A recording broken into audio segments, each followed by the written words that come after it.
Okay. Holy crap. Hi. Um, I don't know. Am I live? This is how I always start. If you haven't met me, hi. I'm Sarah Peasley. I hope I'm in the right place. Um, oh God. I'm Sarah Peasley, hand knitter, and I am coming to you live from my hand knitter studio. This is where I teach classes and where I have my meetings, and I have a couple other studios in the house, but I chose wisely to Hi, Anna. Oh, good. I'm in the right place. I chose very wisely to update the app for both my camera and my studio software at 5 minutes to 1. And then I couldn't figure out how to make it work. So I'm here. This is typical of me. I am, if you haven't met me, you'll learn about me. If you like my style, I encourage you to follow me somehow. There will be suggestions throughout the this lovely event. Again, I'm Sarah Peasley, hand knitter. I'm based in, Hazlet, Michigan. I was going to say Greater Lansing, but it's all just one big suburb. So Hazlet, Michigan. I have a dog, Clara, who's lying behind me. Nope, you can't see her. And a cat, Sam, who's in her office. She has a cubicle over there. And hi, Diane. Thanks for joining me. And I've been teaching knitting classes since 2000. I'm going to go with November of, I don't know, for a long time, over 20 years.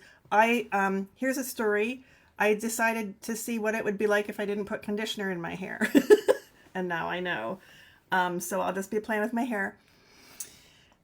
2 years ago in November, coincidentally, I decided to go on Facebook Live. So 2 years ago, significantly in November, would be November of 2022. I decided to go through my notebooks and see what I had, or not my notebooks, my project bags, and see what I had, kind of like take an inventory. Very humbling, let me tell you. And then a year later, I didn't do it on purpose a year later. I mean, I didn't say in a year I'll do it again, but a year later I did it again in November. And guess what? It's November again, so this is the third year. I was panicking shortly before... Well, that's interesting. I was panicking shortly before this started because I couldn't find my lists from the previous years. Oh, look. I did something in March of this year.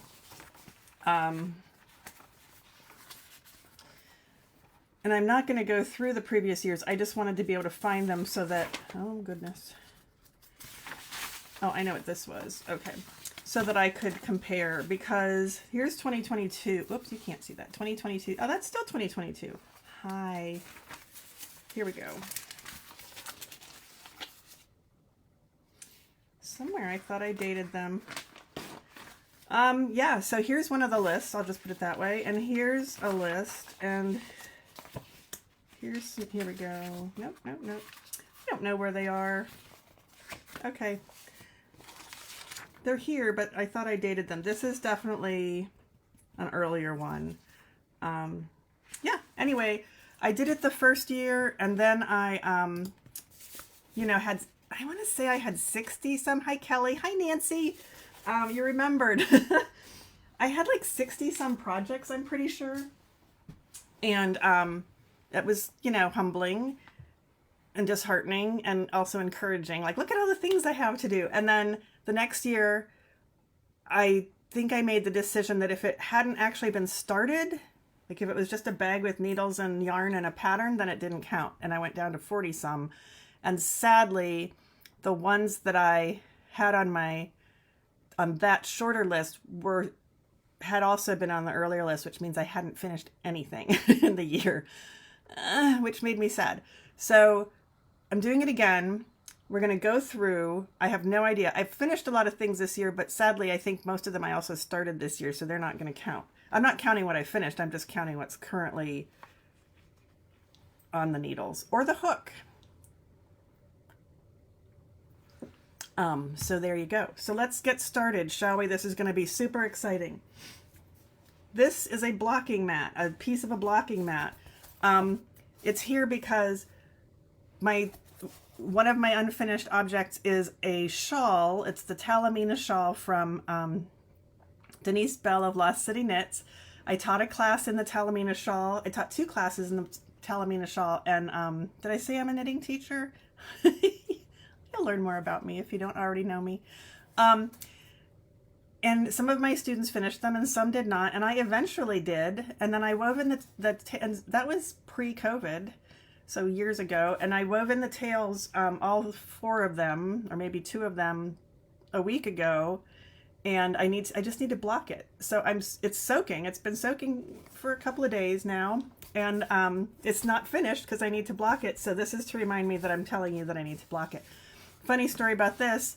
I've been, there's the Facebook marketplace, like free groups for your neighborhood. And one of my free groups said, put up a bag of these things. And I thought I could use those things. I have a blocking mat, but it's only 48 by 36, I think. It's really nice, but they don't make them anymore. Folds in half, has handles, has a grid. So I thought I could get those, and these are really cool for blocking on because you can stick pins in them. Let's just see, shall we? This is a straight pin. Ooh. See, I stuck a pin in it, and stick a pin in it, and you can fit them together. Like if you have a big triangular shawl, you don't have to have a rectangle of these. You can make a triangle of these, a weird triangle. So I picked these up. There were a bag of, I don't know, 12 or so for free from in front of somebody's garage. I never saw them. I don't know who they were. And they were a little, not clean. So I had the bright idea of putting them in my dishwasher. This is going to take a while if I keep telling all these stories. I put them in my dishwasher, ran a load. They're perfectly clean now. It's fabulous. But I had anything that wasn't, anything that could be dyed pink in my dishwasher was dyed pink. So I couldn't handle having hot pink bamboo spoons. So those went away. But most everything else survived. So this is the first project. Oh, I lied. Let's just start off with, I have no idea what I'm talking about. This is the Talamina shawl. It is not, in fact, in water. But I did just weave in the ends last weekend. Oh, I lied. Did I lie? I don't know why you're here. What's that? Okay. I did weave in the ends, but I need to block it, and then I'll trim the ends. So this needs to be blocked. It has not yet been blocked. That is the Talamina shawl from Denise Bell of Lost City Knits. I did teach 2 classes on this. Some of my students did finish theirs. Some chose not to ever finish them again, or ever. And this is not the one that's in the water. But here's one of the projects that I need to finish, and all I need to do is put it in water, pin it out, and it will be done. Okay, so I have 3 laundry baskets over here. I have no plan. Let's make a plan. Things that are done with knitting and just need to have something finished will go in the faraway one. And then I don't know what the other ones are going to be. That's all I know so far. Okay, so this one is a granny square that I made out of lace weight. During COVID, I took crochet more seriously during COVID, and I took some classes, and I read some books, and I did some projects. And so my very first granny square was out of lace weight yarn, Rowan fine lace, and I just kept going, and I learned how to make it not skew, and I used 4 really pretty colors, a silver and a green and a medium blue and a light blue and a medium blue, and it is in water, and it's gonna get blocked. That's the thing. Okay, so I forgot.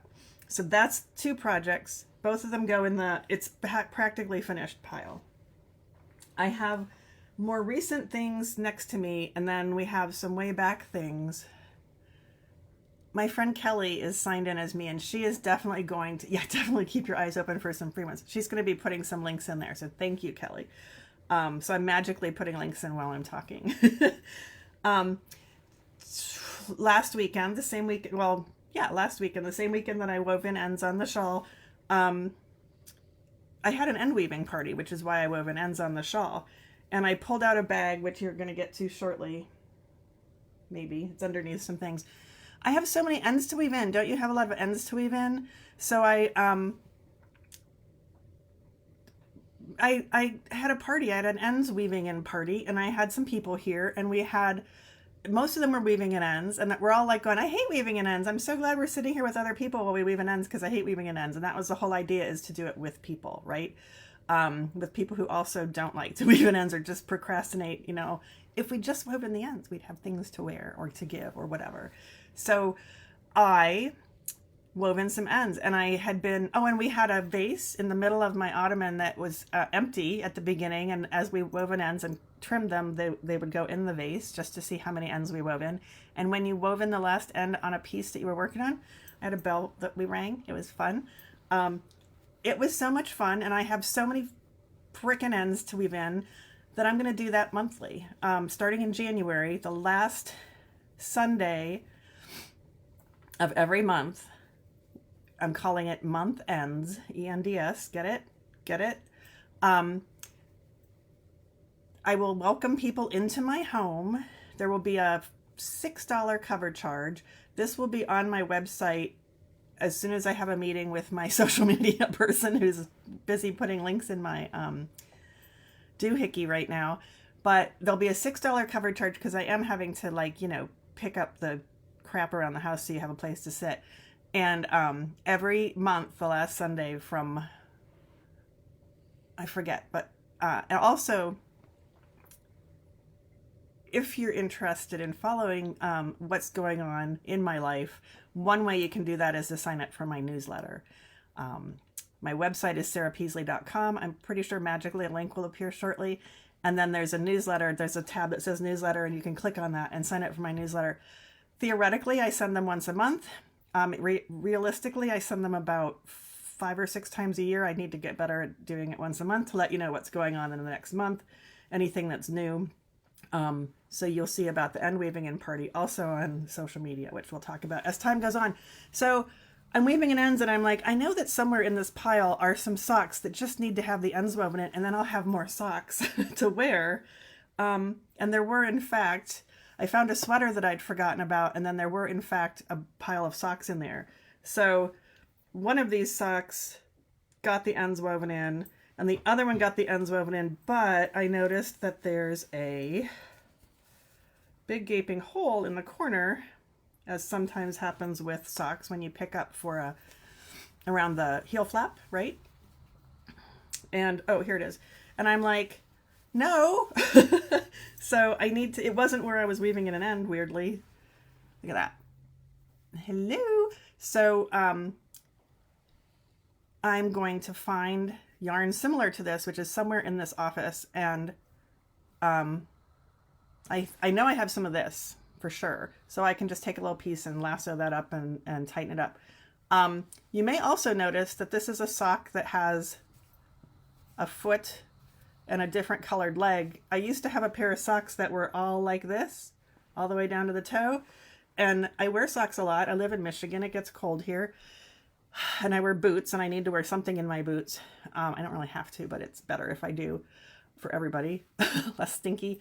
I wore out my socks. I usually wear them out right here below the toe on the ball of my foot. And then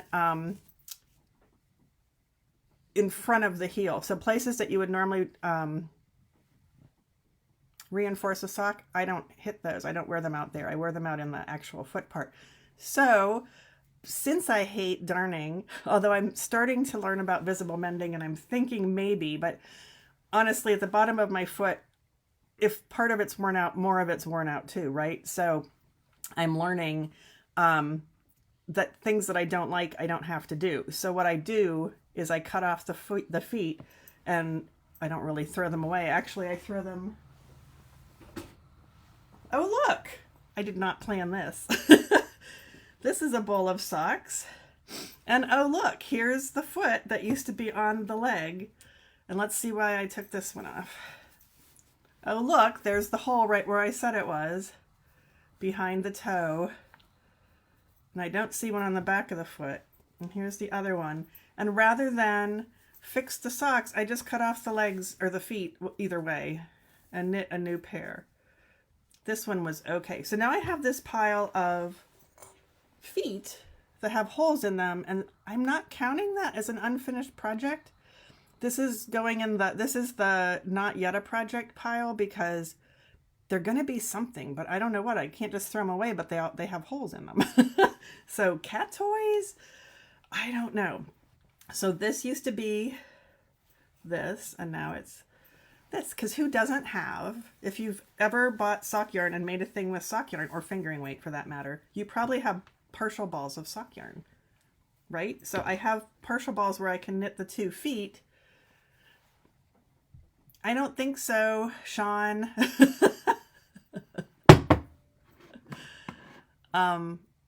No. I think that's going to go away if I can figure out how. I can't figure out how. Kelly, we have a person who's not supposed to be there. So the socks go in the just need a little bit pile, and these socks go in the I have to figure out what to do with them pile. Sorry. I clicked away. I clicked away and I lost you, so that's fun. Okay. I would like to find you again. But if I click on that, that's not it. Please hold while I flail. Here we go. Maybe. Maybe. Maybe. I don't know. Did I mess anything up there? Am I still alive? I can't get to my comments now because I clicked on a thing. What's that?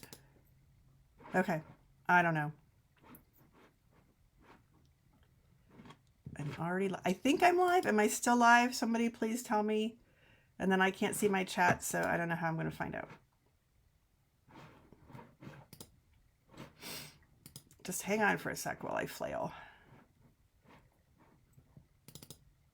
Nope, quit clicking on that, Sarah.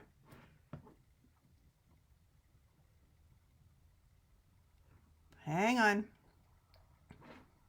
Hang on. Hang on. I am not where I'm supposed to be. Okay, I'm just going to keep talking. Kelly, if I'm not on anymore, can you do a regular message to me? I don't know how to fix that. Okay. Yep. So those are socks. 1 pair of socks, and there will be more. Next project that needs to be finished is during COVID. So I also, another thing about me, I work at, how do I get in there again? Okay, thank you, Kelly. But how do I get back in to see it?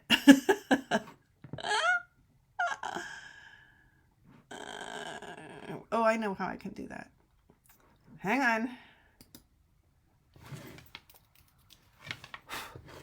Okay, I'll just play with it here and there.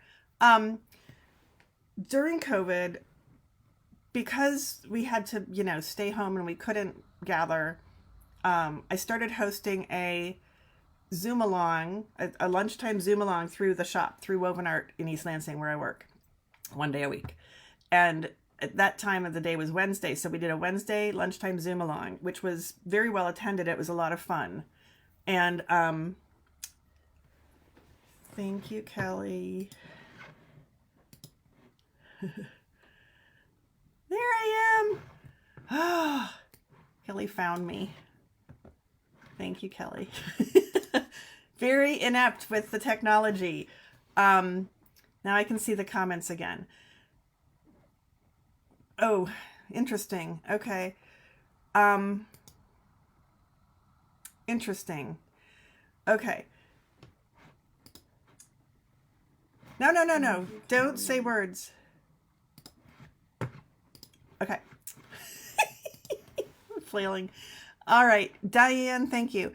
I could repair the holes, but I don't want to because they're already wearing out. so if I fix the part that's wearing out, the part around it is equally as old and will eventually wear out. That's what I learned in the visible mending class I took with Jesse from Seams Mercantile.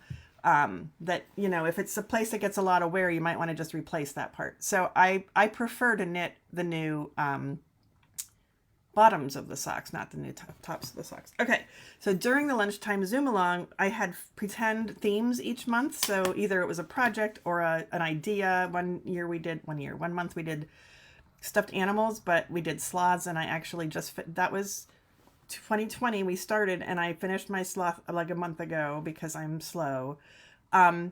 One of the themes was a temperature blanket. That was one of the early themes. And so some people were crocheting them, some were knitting them. The idea of a temperature blanket is that you pick a year. I chose the current year, and you pick a range of colors to represent ranges of temperatures. So maybe up to 0 degrees or 0 to 10 degrees or 10 to 20, not, you know what I mean? No overlap. And in Michigan, we go from like negative teens up to 100 and something. So I picked all these colors, started working on this temperature blanket, except mine was not actually a temperature blanket. I didn't tell anybody, but mine was actually a sobriety blanket because I quit drinking during COVID, and I wanted to mark my first year of sobriety. So the good news is I'm now almost 2 years and 4 months, 2 years and almost 4 months sober. The bad news is I was bored to death with the stupid blanket, and the temperature place I was following, weather station, quit broadcasting for like a month. And so I was like, what the heck? So I decided not to finish. So I took the pieces I had made. This must have been in the summer, for example, and this must have been in the winter, for example, and I cut them into squares, and I'm going to donate them as cat mats to the Humane Society because they're always looking for cat mats. This is washable, mostly acrylic, a little bit of wool. And then that was stuck because I wasn't sure what to do with the ends. And there it is. So those, you may have seen those before if you've been following me for a while. I still haven't, it's not like I'm taking this long to figure out what to do. It's that I put them in a pile and went on to something else. So there's what I had done with my temperature, my sobriety blanket, and it goes in it's basically done, but I just need to actually finish it. Okay, I think I'm back on track now. Phew.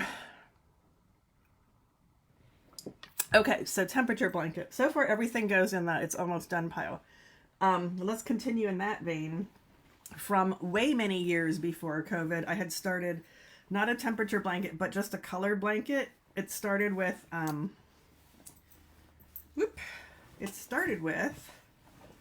I had 5 colors of mountain color wool from, well, it's not all wool. Let me show you in the close-up machine. From Mountain Colors. So I had, which is showing up very brightly. Can I make that be a little less obnoxious, maybe? Whoa. Maybe that one. Okay. What do we think? Oh, my hand got crazy. All right, well, we'll use this one because the colors look pretty good. Let me try again. Oof.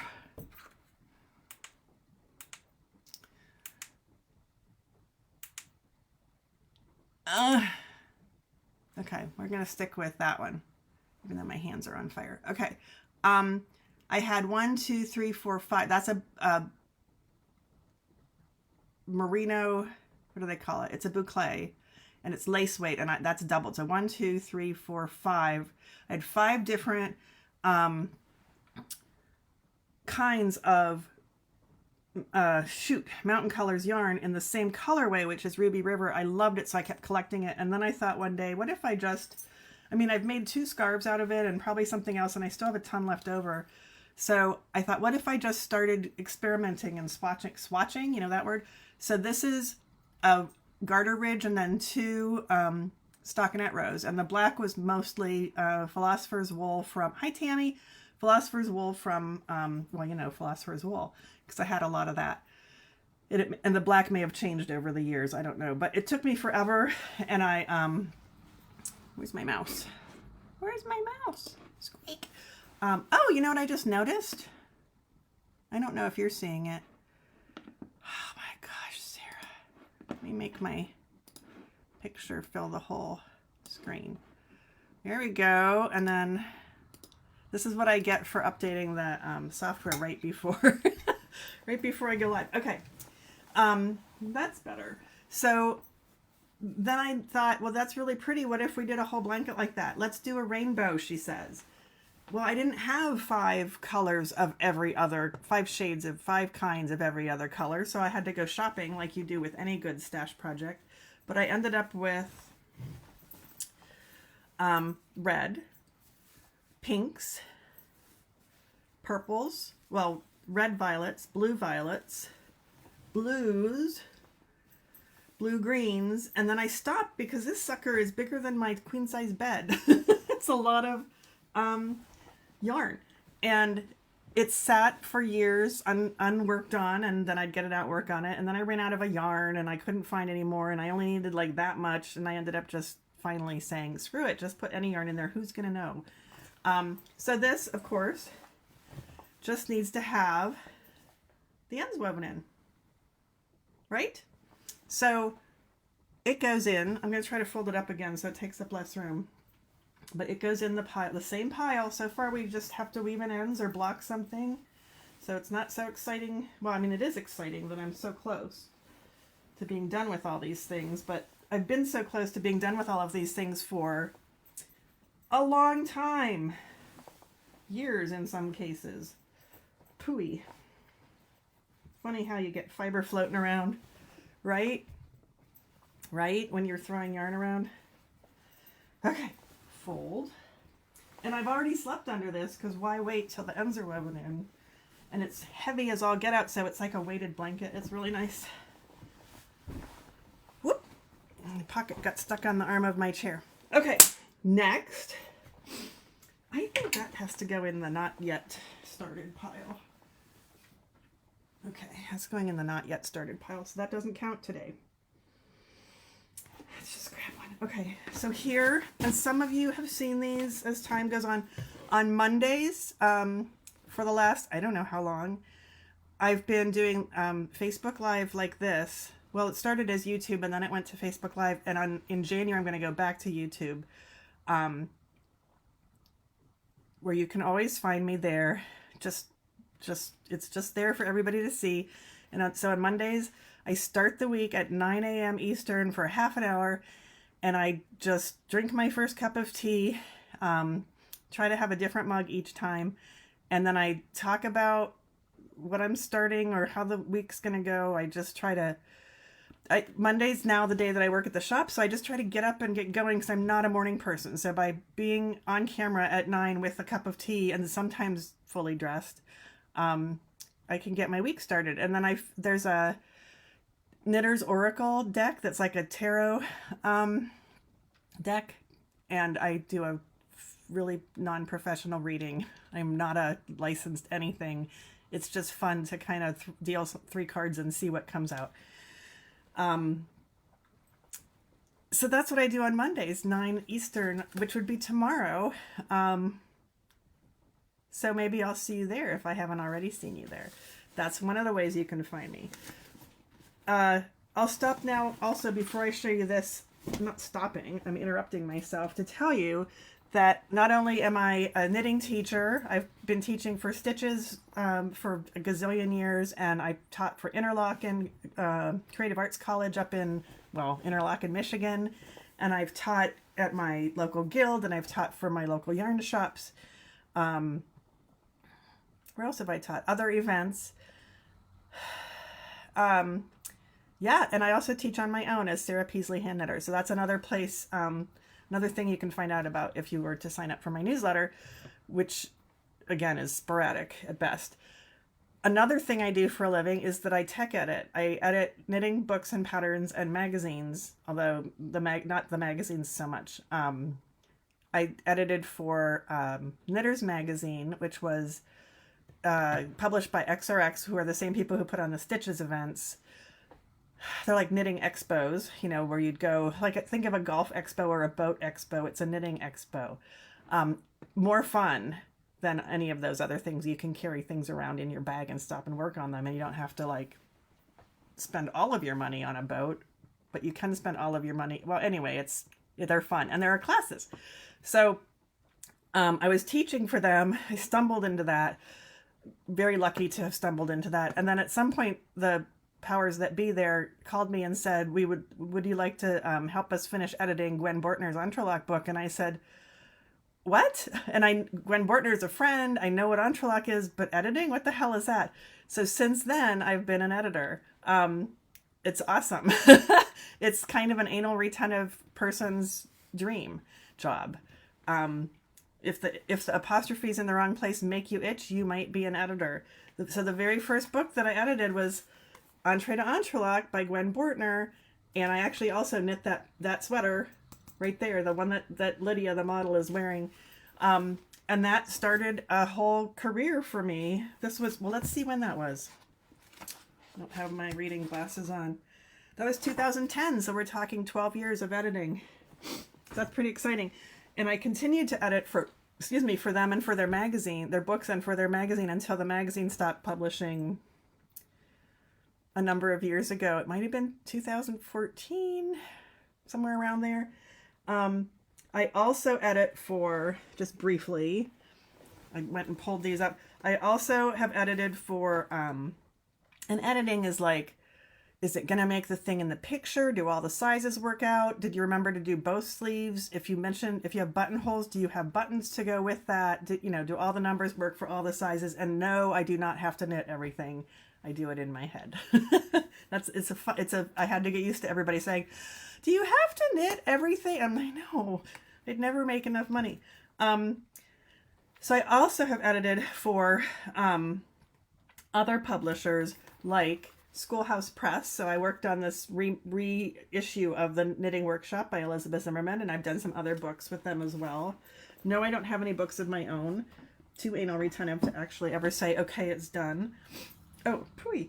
I've worked with Malabrigo on, I think, three of their books. I work with yarn companies, so I edit, for example, for Blue Sky Fibers. That's one of them. And I also edit for independent designers. And I also edit crochet and weaving besides knitting. So this is the first of Myra Wood's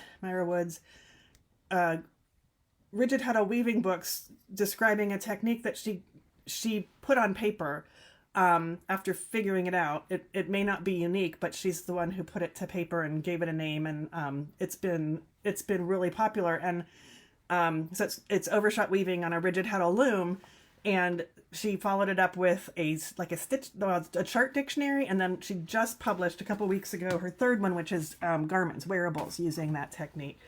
So I've edited those. This is Denise Bell of Lost City Knits. I mentioned the Talamina shawl. This was their second book, independently published book, called Deep Roots. And Denise is a great designer of Fair Isle and lace patterns, but other things as well. And then I just wanted to bring you back to XRX. This book, custom, what the hell is it called? Is it custom knit jackets, or is it custom fit jackets, or is it custom fit knit jackets? I have no idea.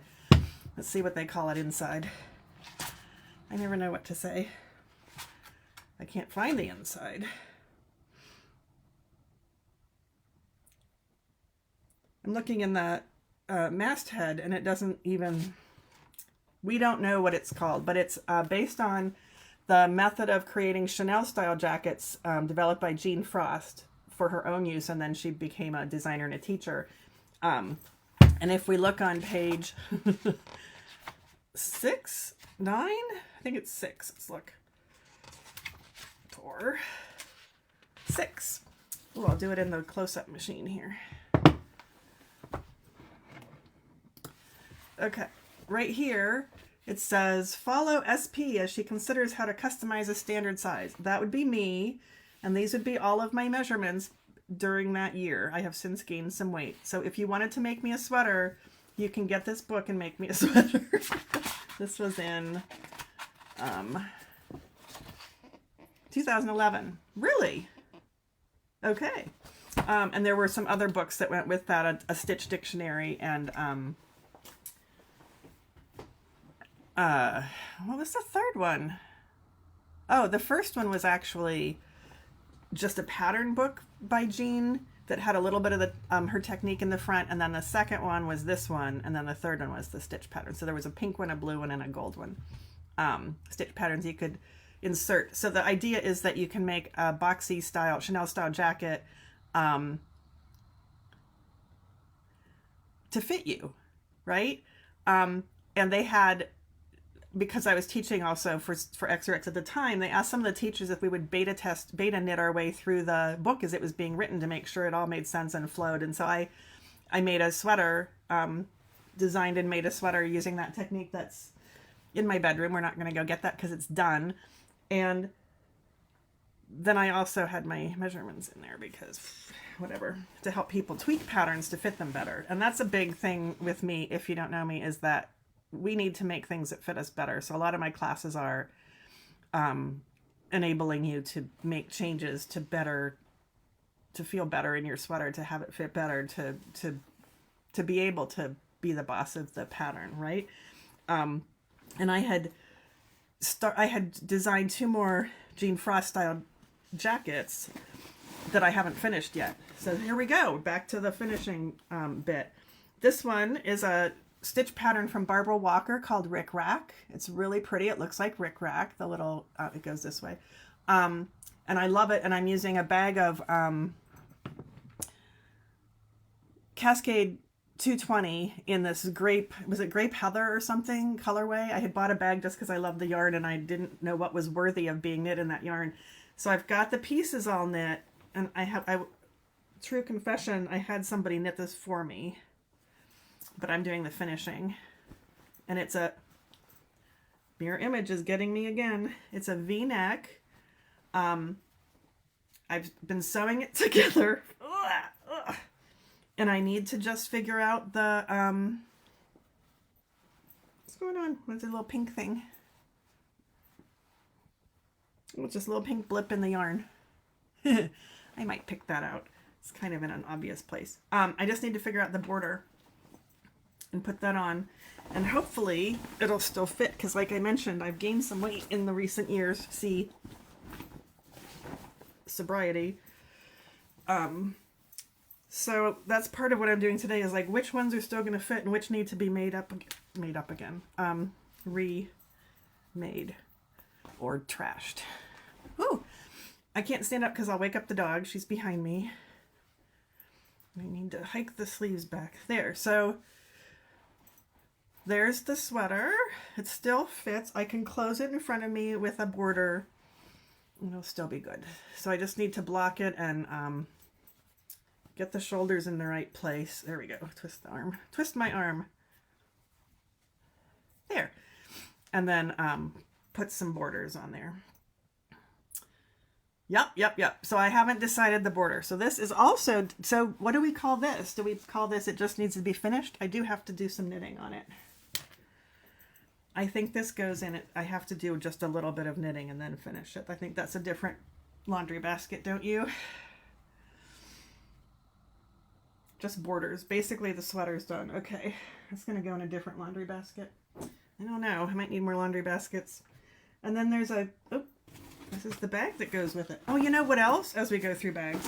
I was hoping to find things like stitch markers and, let's put it back in bag. Stitch markers and tape measures, and I lost my timer that I used for editing years ago, and I'm hoping it's in one of these bags. So let's see what we can find. Okay, so there's back in bag, and that's gonna go here. How we doing? Are you bored? Do I have any new people that I haven't met? Or can I see how many people might be watching? I don't know. Let's get rid of that screen. And let's go back to this screen. And let's move that screen. Whoops, that's not the screen. Let's go back to that screen. And let's go back to that screen. And let's move that screen.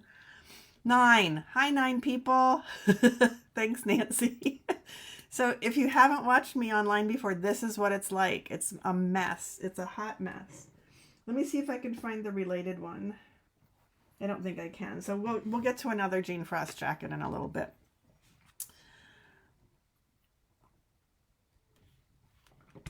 Okay. Next one, I actually started, Nancy, since you're there, I actually started this one last weekend. I took a class at Woven Art with Tony Lipsy. Oh my gosh, it's Lipsy, right? Because my friend Tony Lindsay, I get confused between the two.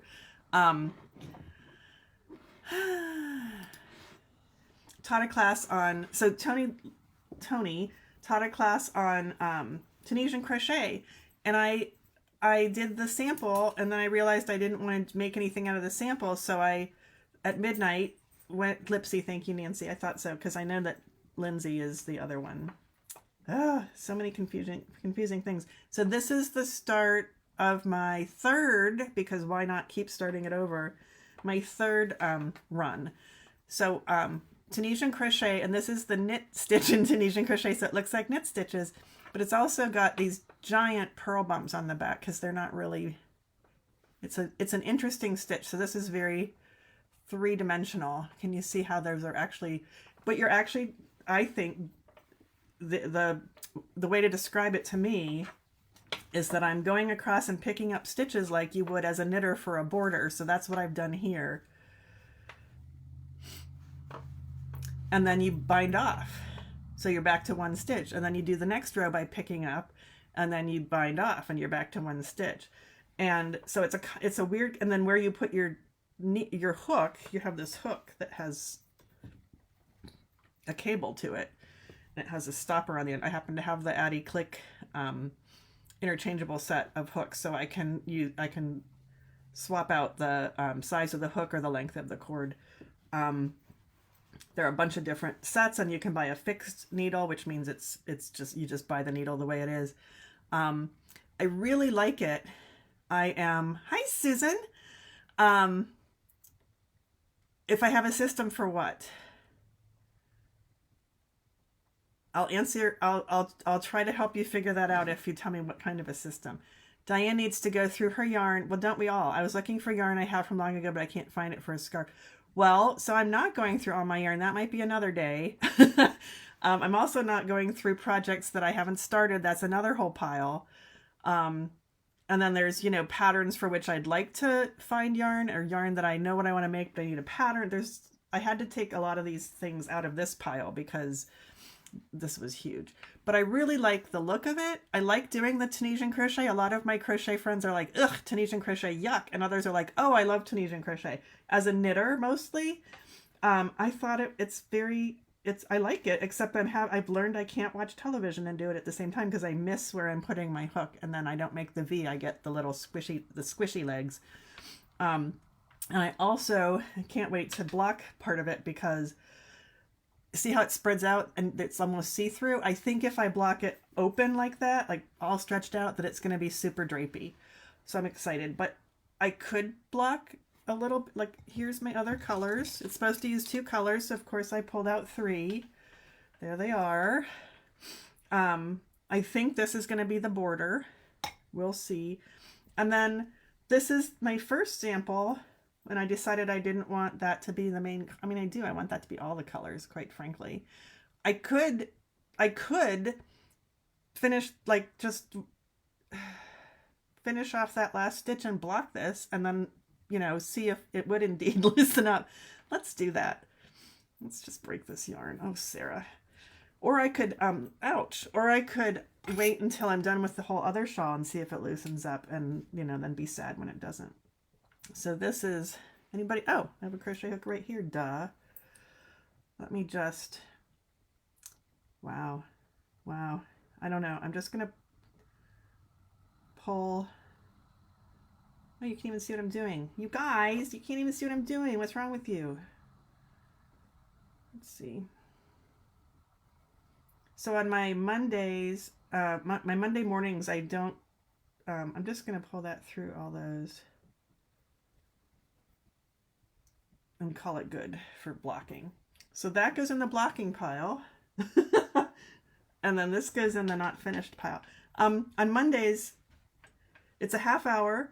and I use my sunrise studio, which is downstairs at my dining room table, because those windows face east. So we either are there in complete darkness, or we have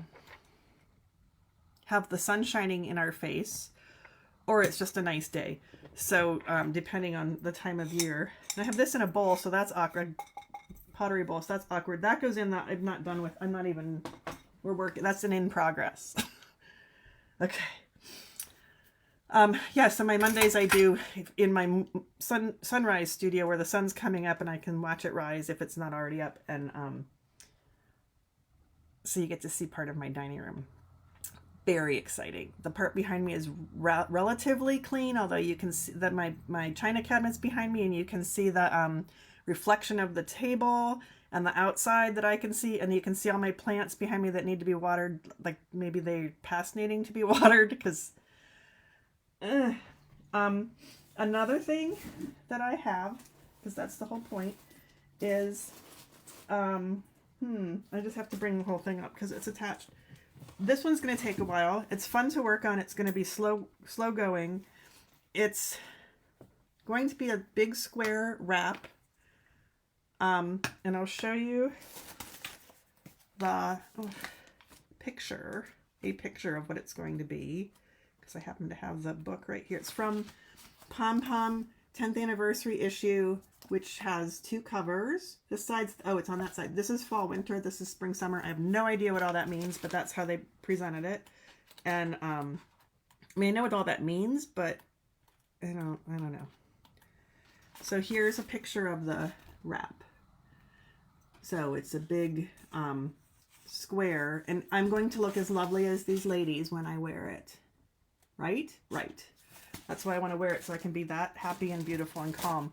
So I'm working on that. It's in Tarja, and it's marled, and it's 100% stash. 100%. I didn't cheat and go get some more yarn from one of the colors. It's I think 8 colors of yarn. 100. That is unusual. If you've ever made anything from stash, you know that you are going to purchase a lot of that yarn. A, B, C, D, E. A, B, C, D, E plus... Wait, that's only 5. I have way more than 5. Oh, plus the main color, that's 6. Maybe it's only 6, but because you're marling it, it becomes other colors too. So that's going to be a while. It's fun. It's crazy fussy. I line up, I don't know. It's crazy fussy. I'm going to put that, I don't want to scare the dog. Well, let's put it, this is taking up a lot of real estate. Let's put it over here. Oh boy. Okay. Phew. And then here's another one that's taking up a lot of real estate. Oh, that's designed by Zandy Peters, who has also been a Stitches teacher, and they're also teaching other places, and they've got a technique called fox paws that they came up with that I haven't done yet. It's very unique, and it's based on, I think they used to work in the engineering, like auto engineering world, and so they reverse engineered something from car stuff and came up with this fox paws pattern. I don't know what that means, but that's what I've heard. All right. This, remember I said I was trying to work on my crochet.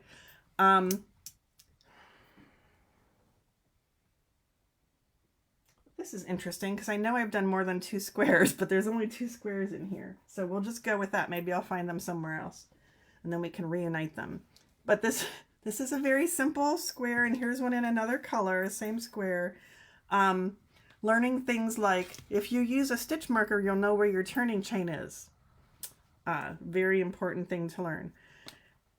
And I'm at the point where I'm having to add the border, and it's no fun. Just for this, I just decided to go for it on this square.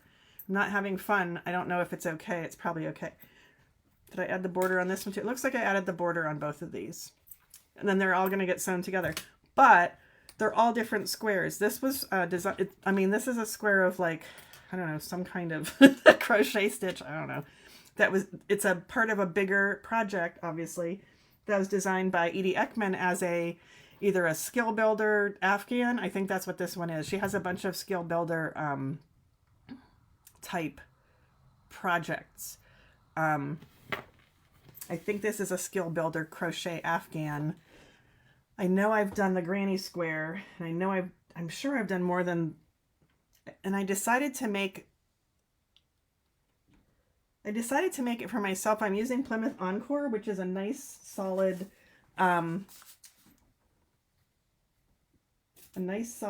something, like Afghan type yarn.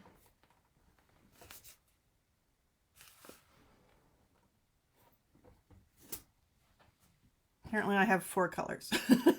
Keep finding more. So that's in a basket that I forgot about, that's been downstairs, that I put other things on top of, because that's what we do. And I'm putting that back in bowl. I think we will hopefully find more squares to that. Or maybe the, I know the granny square wasn't, or maybe those won't. Anyway, we're going to move that. I'll put that over there. Ugh, look out, Clara.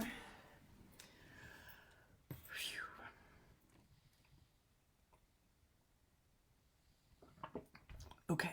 Susan, I still want to know what kind of system you're talking about. I'm intrigued. Okay. This bag has bags in it. It's a bag of bags. Where was I talking about bags of bags? You might be a knitter if... Where did I put that? Was it just a random post somewhere? You might be a knitter. Well, that was, you might be a knitter if you have your yarn in a nice bag, and I don't remember. It was like a week ago. Here's the bag of socks. So these are the ones where oh, there's a darning needle. Nice. These are the ones where I cut off the feet and I was going to say sewed on new feet. And so whether or not the sock was cuff down or toe up, once I cut off the foot and had this part on the needle, it was now a cuff down, or cuff down sock. Yeah, regardless. And I have lovely, I teach a class in top down socks and bottom up socks, and I just use my notes from my top down socks to put the foot on, and probably all of the feet from these were in that pile of feet. But these are done. Oops. Let's be matchy Sarah, and just need to have the ends woven in. So guess what pile those go in? And then I'll pull them out. I'm covered with, can you hear that? That's Clara. Had to scratch. Put them in the pile of things to work on at the end of every month. And eventually I'll have more socks. So far, the laundry basket with things that barely need anything to happen to them is full. But we haven't even, yeah. And oh, here's, yep. So here's, these will also go in that bin. This is the 2022, that's this year, right? Mystery knit along shawl with Casapinka and Sharon from Security. This is the second year I did it. That's the wrong side, I think. Yep, this is the right side. It turned out to be a quadrangle, which is kind of weird.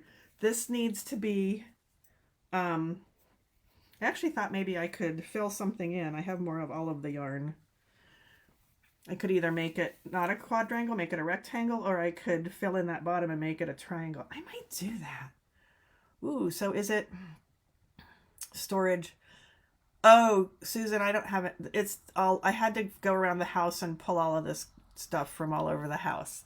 I'm trying to have a good quality of life, right? And part of that is to not be overwhelmed by all the crap in my house. It's not like I'm a hoarder, although there's nothing wrong with being a hoarder, maybe. But I do have, my eyes are bigger than my stomach. I start projects and I don't finish them. And I'm a knitting teacher, and I like to teach people to know how to look at their knitting and empower them to finish, to have choices to make as they're making their thing, and to tweak them if they need to make them better. And I do all those things, but I don't necessarily finish anything. So today I'm going through all of my bags that I pulled from all over the house to see what I can finish, or just to take an inventory. And it's the third year in a row that I've done it. It's I'm just bearing my soul or something. I don't know. But the thought is, if I so I'm sorting them now today. My thing today is I'm sorting them by, can I just weave in some ends and it's done, or block it? They go in one pile. And that pile is going to go in a place downstairs by my couch, because I am bringing people into my home every month. I'll say this again, the last Sunday of every month will be month ends party. And it'll be a drop-in, there'll be a little cover charge, and you can hang out at my house and weave in the damn ends, or sew the damn seams, or start a project. I don't care. No judging, safe space. But I think that I need to be in the company of like-minded procrastinators while I weave in ends, so that I will actually weave in the ends. Do you ever go to a place where people are knitting and you say, I'll take this thing and I'll weave in the ends, and then I'll take this project for when I'm done, I can work on this, and then you never weave in the ends, you just work on that project. So this way we're all holding each other accountable. We're all complaining about the ends to weave in, but we're getting the damn ends woven in. I did this. I had an experimental one last Saturday and it went great, and I wove in some ends. But now I have to block the things. So this is this year's Mystery Knit Along from Casa Pinka. I at least have to weave in the ends and block it. Oop, I don't know if you can hear the train. Where did the ends go? Oh, they're all in the end. See? Whoop. Gosh. There we go. Ends. There's not even that many. There's a lot. But now I'm thinking I might want to change the shape. So we're going to put that in with, maybe it has some more to do besides just weaving in the ends. So now there's two things in that box. It's really pretty. This was, I think I changed colors 2 or 3 times while I was doing it, because my first choice, it looked like a good and plenty shawl. I had black and this color and a hot pink. No. Anyway, it looked like Good and Plenty, and I'm not going to put that on my body. So change the colors. Love it. Need to do something. I think I might change it to be more, because I'm super anal retentive, and quadrangles, while symmetrical, they make me itch. So I might make it either a rectangle or a triangle. So that's going in that. That's new. I hadn't decided that before. And then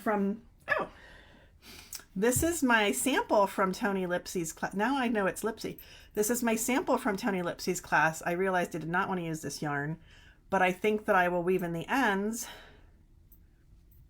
and block it and put on maybe a little button. And remember that sloth I mentioned? In the original pattern, the sloth had a poncho, and I made the poncho before the sloth, because who wouldn't? Because you have to sew the sloth together.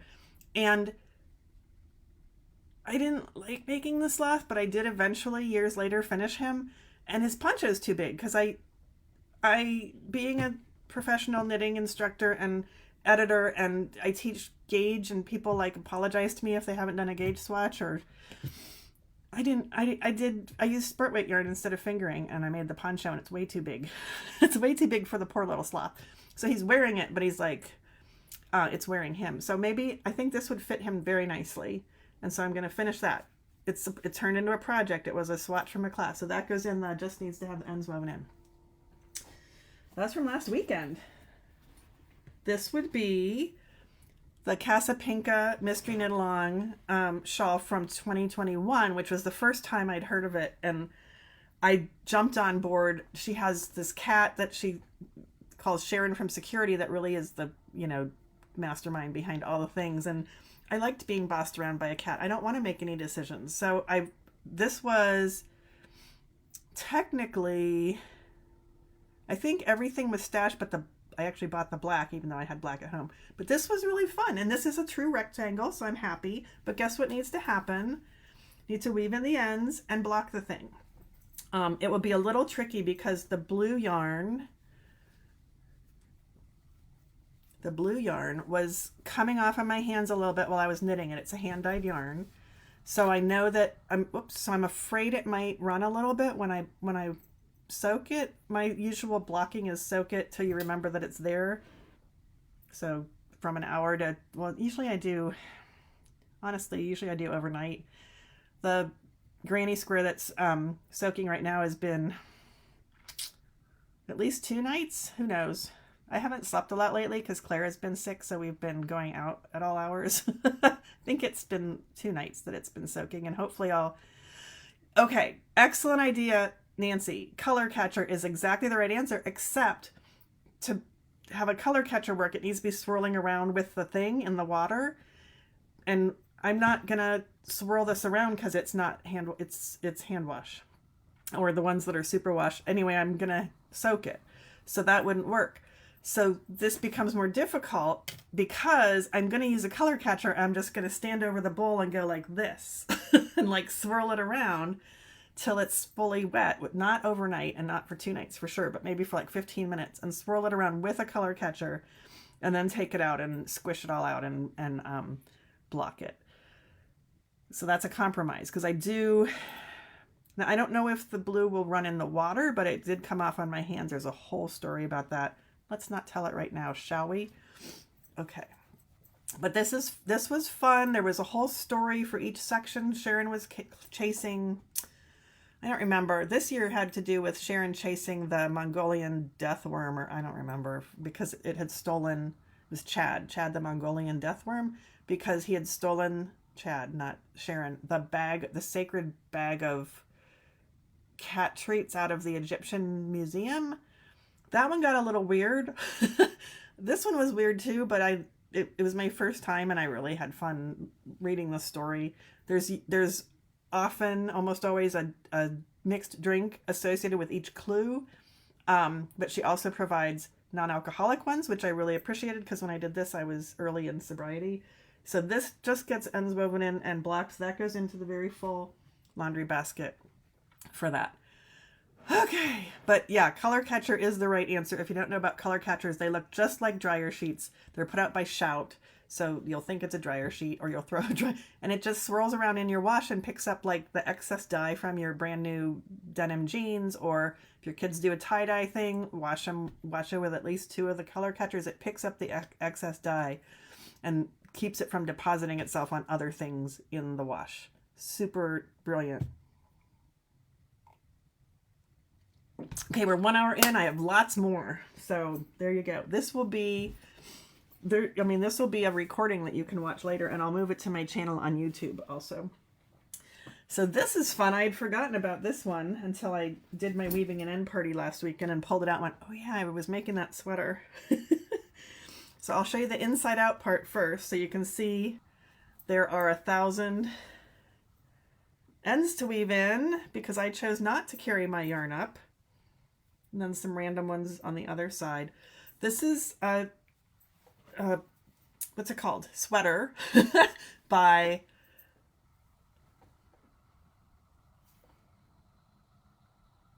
somebody. It's called the Rocket Tee. I think ROCKIT, not ET. And it's not a tee because I decided to make the sleeves longer because I had the yarn. And I did just, it's supposed to be striped, and it's supposed to be, I'll show you close up. The yarn is a fingering weight yarn that alternates with, a mohair lace weight. So that part's a little bit sheer. So this was, it was fun to make. This one's hand dyed by a local Lansing dyer named Dana. Her company is called Supernova Dye Works. She used to be called Ice Melon Stash. And the name of that color is I Like Turtles, which cracked me up. And then this is from, I think that's a Yoshi and Lucy Tanis somebody. Thank you. Gray? No. Tanis. I don't know. I don't want to click on it because I'll lose my page again. This is from Yoshi and Lucy. What, Rosa or Mercedes? Rosa maybe. and that was called Oceanic, and I thought I like turtles and Oceanic went together nicely. So that's what it looks like. I have a zillion ends to weave in, and this is, oh look, it matches the shirt. I have this thing going now with blue and green. I just love it. So it fits because I wore it on my birthday last year. I invited everybody in the world to a Zoom, and I wore this without the ends being woven in. So just needs the ends woven in. Guess where that goes? You would think I would just weave the damn ends in. All right, next. What's in this bag? Oh, I taught a class. Anna was here. She took the class on intarsia cables in the round. You would think she finished hers and wore it, and I haven't woven in my ends. We'll get to things where I actually need to knit, honest. So that's that. That goes in that. Oh my gosh. I'm going to be busy the last Sunday of every month. This is I had a shiny moment in a shop, and I bought a ball of this yarn, and I made a couple things with it until I'm going to tore them out. It's crocheted, and it's this beautiful pattern, and it's very fluid, and it's sparkly. Let's see if we can see the sparkle. You see the sparkle? Yeah, you can see the sparkle a little bit. It's so fluid. I need to weave the ends in, but there's a problem besides that. There's like, what, 2 ends? There's like 2 ends. There they are. Oh, 3, which means there's probably 4. There can't be 3 ends. Maybe I wove one in already. Oh, there it is. Right here. Right here. So there's 4 ends. This smells of some kind of perfume or scent, and I can't figure out why, and I have soaked it already. And I can't figure out why it smells like perfume. So we're going to have to figure that out before I can actually wear it. So we'll weave in the rest of the ends, and then maybe I will counteract it with a different scent or something, but it's very pungent. The yarn was the whole time. So it may be the bag it was in or the place that I bought it from. I don't know. I don't know why I'm folding it, because I'm just going to toss it. Just has ends to weave in. All right, one more. One more. Woo! I'm going to toss. Well, let's look and see if we find anything interesting in here. Very deep pockets. I won this somewhere. It's a very nice bag. Okay, it's empty. And I'm going to put it over there. And then this, oh, I'm 61 years old and a half at least. And, God, use conditioner next time, Sarah. Sorry. On my 55th birthday, which would have been 19, no, not 19, Sarah. I was born in 61. Oh, and I'm 61 years old. Wait. Yes, I did just figure that out.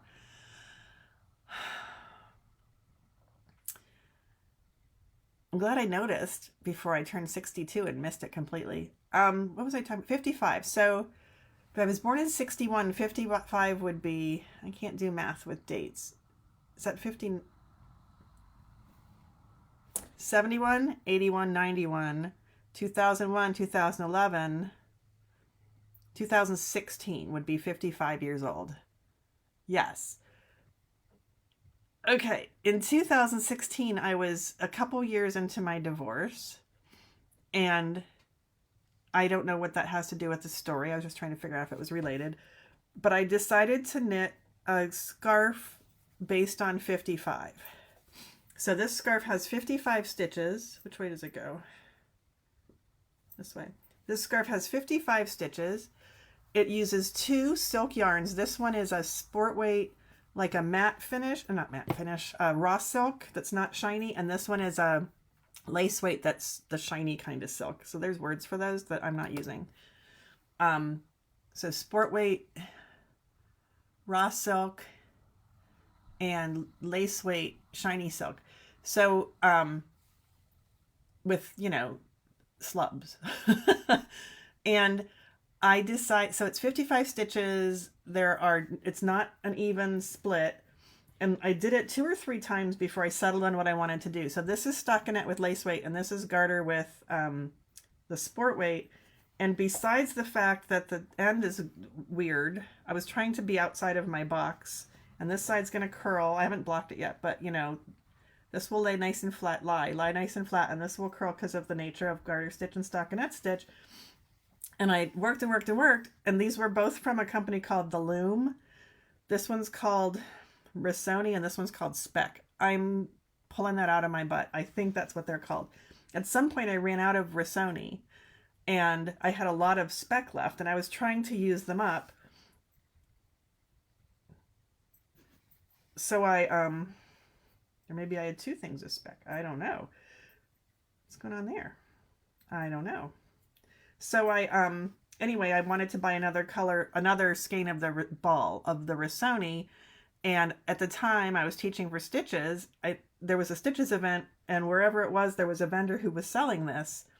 And I bought the purple color, the same color number, and got home, and it was very obviously a different purple. So you can maybe see stripes of light purple, dark purple, light purple, dark purple, light purple.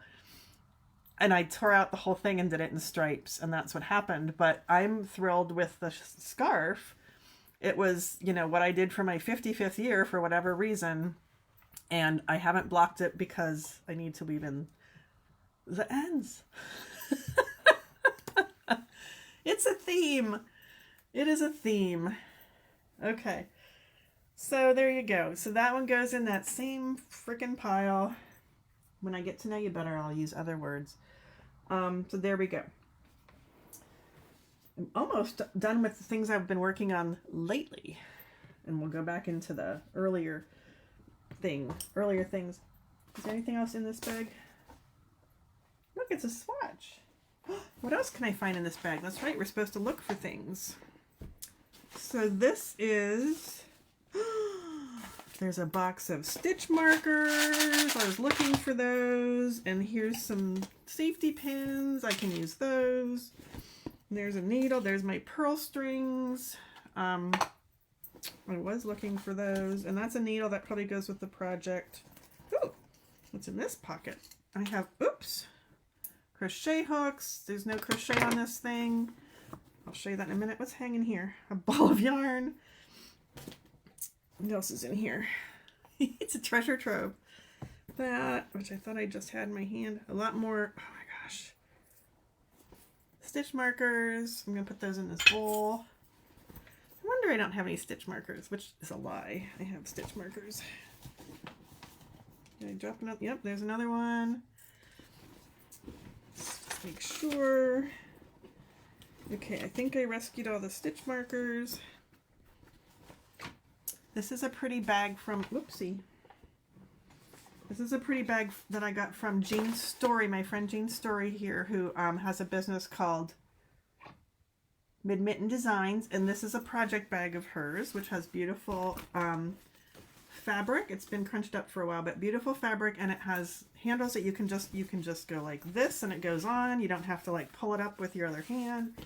And there's a pretty closure with a little thing. So if you don't have too much yarn in it, you can close it.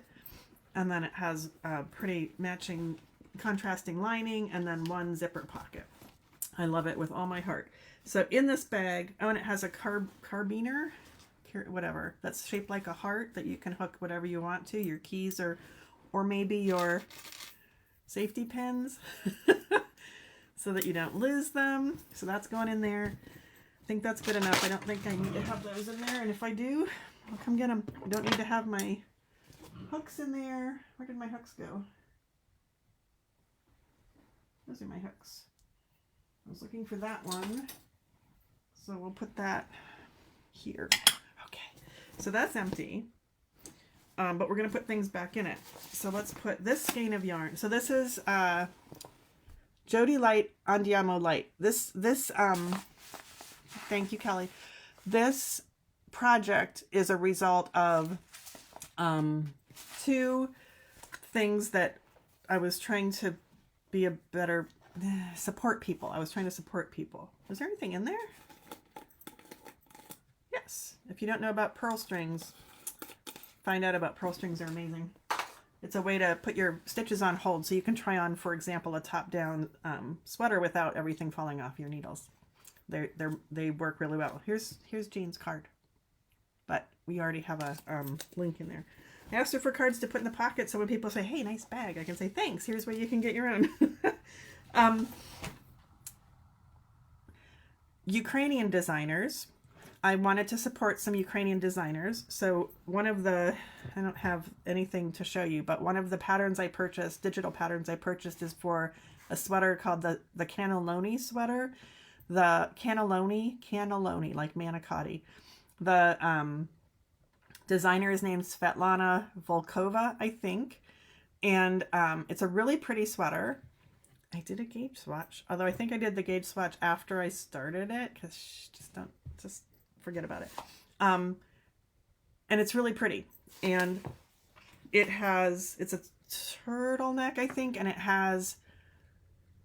so it's a big comfy sweater. It has cables on the front that are really pretty, and I thought it also had them on the back, but it didn't. So I started and I was doing the back first. It's done in pieces, top down. And I was putting them on the back, and there was math involved and a learning curve for how to do these cables, which aren't really cables. They're actually lots of little cables next to each other to make it look like a big cable. And then when I got that far and figured it out, I thought I should have put a cable up there too. So I threw it in a bag. So this is barely started, but I did all the math. It's beautiful. And then I also, during the time that I was thinking about making this sweater, was the time that a yarn shop in Union, New Jersey called Beyond Yarn put on social media a copy of a handwritten note they had gotten from a disgruntled person saying the person hoped that the shop failed because black people something. And so that was mean. And I thought, I want to help that shop not fail. So I looked at their website and I found this yarn, this Andiamo Light from Jody Long. And I bought enough to make this sweater because it's the right weight for the sweater. And it's, I've heard of Jody Long yarn, but I've never seen it in person. These are really big skeins, in case you hadn't noticed. They're bigger than my head. And it's distributed by Knitting Fever, who are the same people who distribute Noro yarns.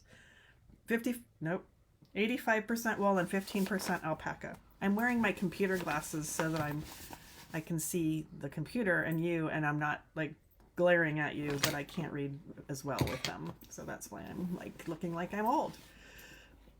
The cables would shrink the size, Diane, if they were actual cables that pulled, I think it's, excellent question. 2, 4, 6, 8. It's 8. Oh look, I can hold it up. 8 stitches and they're 8-stitch columns. The mirror image is getting me again. They're 8-stitch columns. 8-stitch columns. So if 8 stitches crossed over 8, it would really pull it in. But the way that the designer did it, it's 1/1 cables. So there's 4 1/1 cables. And so look at it. It's not really pulling in a lot. I haven't blocked this yet. It's just not pulling in a lot. And it's flatter. So it's really cool. And that also means, though, that you are doing cables on the purl row, which is what threw me, because I thought it would be way more complicated than it is, and I was trying too hard, and it wasn't that hard. So I was doing it wrong. Because that's what we do. We think too hard. We overthink, right? Right. So I've been talking about that one, that green one. So on Mondays, I told you that I do the Facebook Live, which is going to turn into YouTube Live. I move everything to YouTube anyway on my channel there, where I currently have 116 subscribers. Woo! That was fun. I was stuck at 69, and I just put out there, can somebody please? I just want to get to 70, and all of a sudden I'm at 116, so that was fun. Words. So on Mondays, I talk about starting projects because, thank you, Susan, I think it's really pretty too.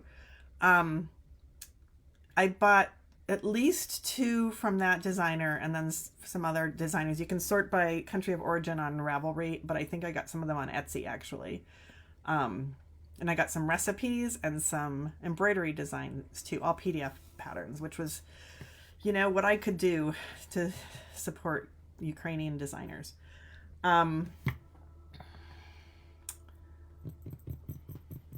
Words. Mondays, I talk about starting things. It's a very quick little, just Sarah, you need to be awake. On Fridays, I talk about finishing things. That's an hour. And it's available. I have a Patreon community. If you haven't heard about Patreon, it's a way to support people that you want to support financially through a monthly subscription. And I'm just going to tell you about this. It's one of my streams of income. If you like to listen to me natter on about, this kind of thing, if I click with you, if you want to hear more, then on Fridays, at certain levels of subscription on the Patreon account, see, there's a picture of cannelloni. Isn't it pretty? I was surprised to find out there weren't cables on the back. I think I want it to be balanced. So I've talked about this on Fridays. I think Fridays are for finishing. That's one of my levels on my Patreon account. And then I also have a level where on Wednesdays I write blog posts about what I'm in the middle of, because Wednesday's the middle of the week. You see what I'm doing? So I know I've had a lot of pictures about that on Wednesdays because I kept changing my mind and trying new things. So that's one of my levels. And then Tuesdays, thank you, Kelly. Tuesdays, I do a fun little poll. Last week's poll was, what kind of side dishes do you traditionally have with your Thanksgiving dinner? And surprisingly, Brussels sprouts represented well. The winner was dressing. I wasn't looking for a winner. It's just fun. What else do I do? I have another level has a monthly Zoom along, so we can hang out together and knit or crochet or whatever. I don't want to restrict makers to one thing, even though I am Sarah Peasley hand knitter, because that's where I started. And then another level is a weekly Zoom along, so you get more hanging out time with me. And then there's a letter writing campaign. Nobody's brave enough to give me that much money for me to actually write letters once a month, but that's one of the levels. So it's an interesting concept. It's a way for you to support somebody who makes their living or is trying to make their living in a creative industry where you just don't get a regular income, but you like what they do and you say, hey, I want to see more of that. Here's a little bit of something to keep you going. So that's what that's about. Let's keep going, shall we? So a lot of these projects have been talked about in various places that you can have access to for in various ways. What else do I have? I have my business page, my business Facebook page. I have an Instagram account. I have my regular Facebook page.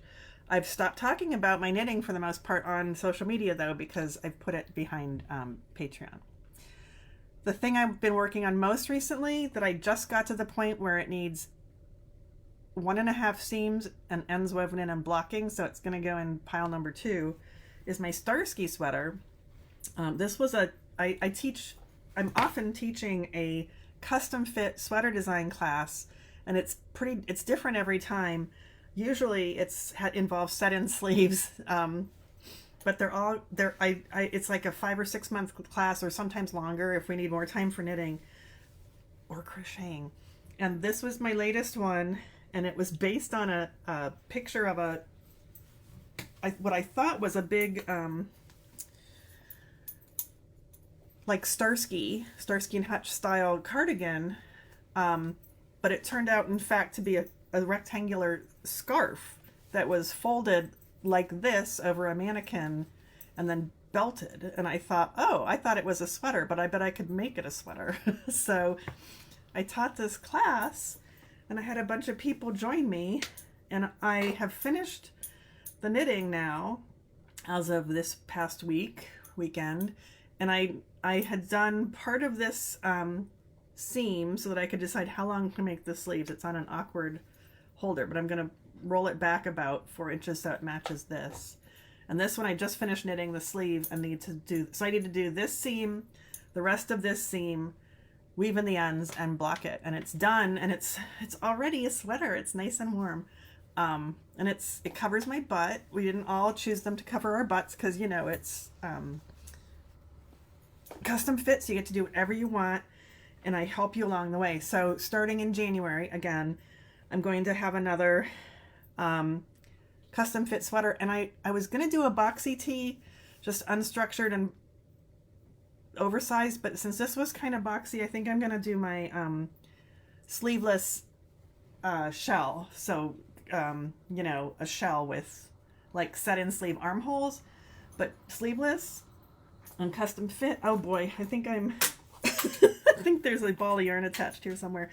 And then after that class is over, I think I'll put in an optional session of, all right,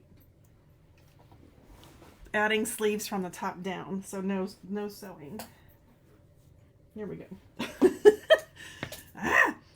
This uses, so again, newsletter or watching on social media, you'll see what I decide and when it's going to be. If you want to join in, the custom sweater classes are, I think, very good. If anybody wants to pipe in, if you've taken them, I think one of my students in this class had never made any kind of a sweater before, and she's almost done. She was in the shop on Friday starting to sew up her sleeves. So she's almost done. She's never, and it fits perfectly, and she's never done a sweater before. So I hold your hand. This one used, because the scarf, which was designed, it was called the Slipstream Scarf, designed by Cornelia Tuttle Hamilton. And I saw it on her website when I was looking for something else, as we do. The best things are found serendipitously. And I know Cornelia, and I asked permission to use the stitch pattern and make a sweater. And so she said yes, and we made sure each of the students had a copy of that pattern so they'd have the stitch pattern, and that we didn't all use the same yarn, but that pattern had used Noro Ito, which is a big well, it's a worsted actually, I think, but it's a freaking big ball of yarn. Look, it's bigger than my head. Not quite. It's a beautiful single ply, and then the Noro also the Silk Garden Sock Solo, which means practically or basically one color and not variegated like Noro's very famous for. And hilariously, there's a thing called yarn chicken where you maybe don't have quite enough yarn to finish. And on my last sleeve, I got to here and had to start my last ball of yarn. So I only used that much out of the last ball. I'm like, phew, I'm glad I got that ball of yarn. Anyway, this is very close. It needs to have seams. I can't figure out where my neck is. Whoa! Here it is. There we go. There we go. Okay. Trying to fold it like a sweater, but it's still not quite sweater shaped. Let me show you the pattern in the close-up machine here. Isn't that beautiful? And so there's not a purl stitch in the thing. It's all garter and some slip stitches. So, you know, slip as if to purl is the only purling that happened. It's a really pretty stitch pattern. So that was from the Slipstream Scarf by Cornelia. Cornelia Tuttle Hamilton. So I'm askew. Let's uneskew me. Let's go back to face. Boom. Hi. And we'll put that one in needs a little bit and then some finishing. Okay. I'm going to stand up because there's a bookshelf. Oh, wait, there's one more that's right here that I don't have to stand up for. And then we stand up and we get the ones that are in the bookshelf over here. There are 18 baskets in there. So I'm going to go through, I don't know how many bags are in each basket, but we're going to go through those too. You can always leave and come back later and watch it. I'm here for the count though.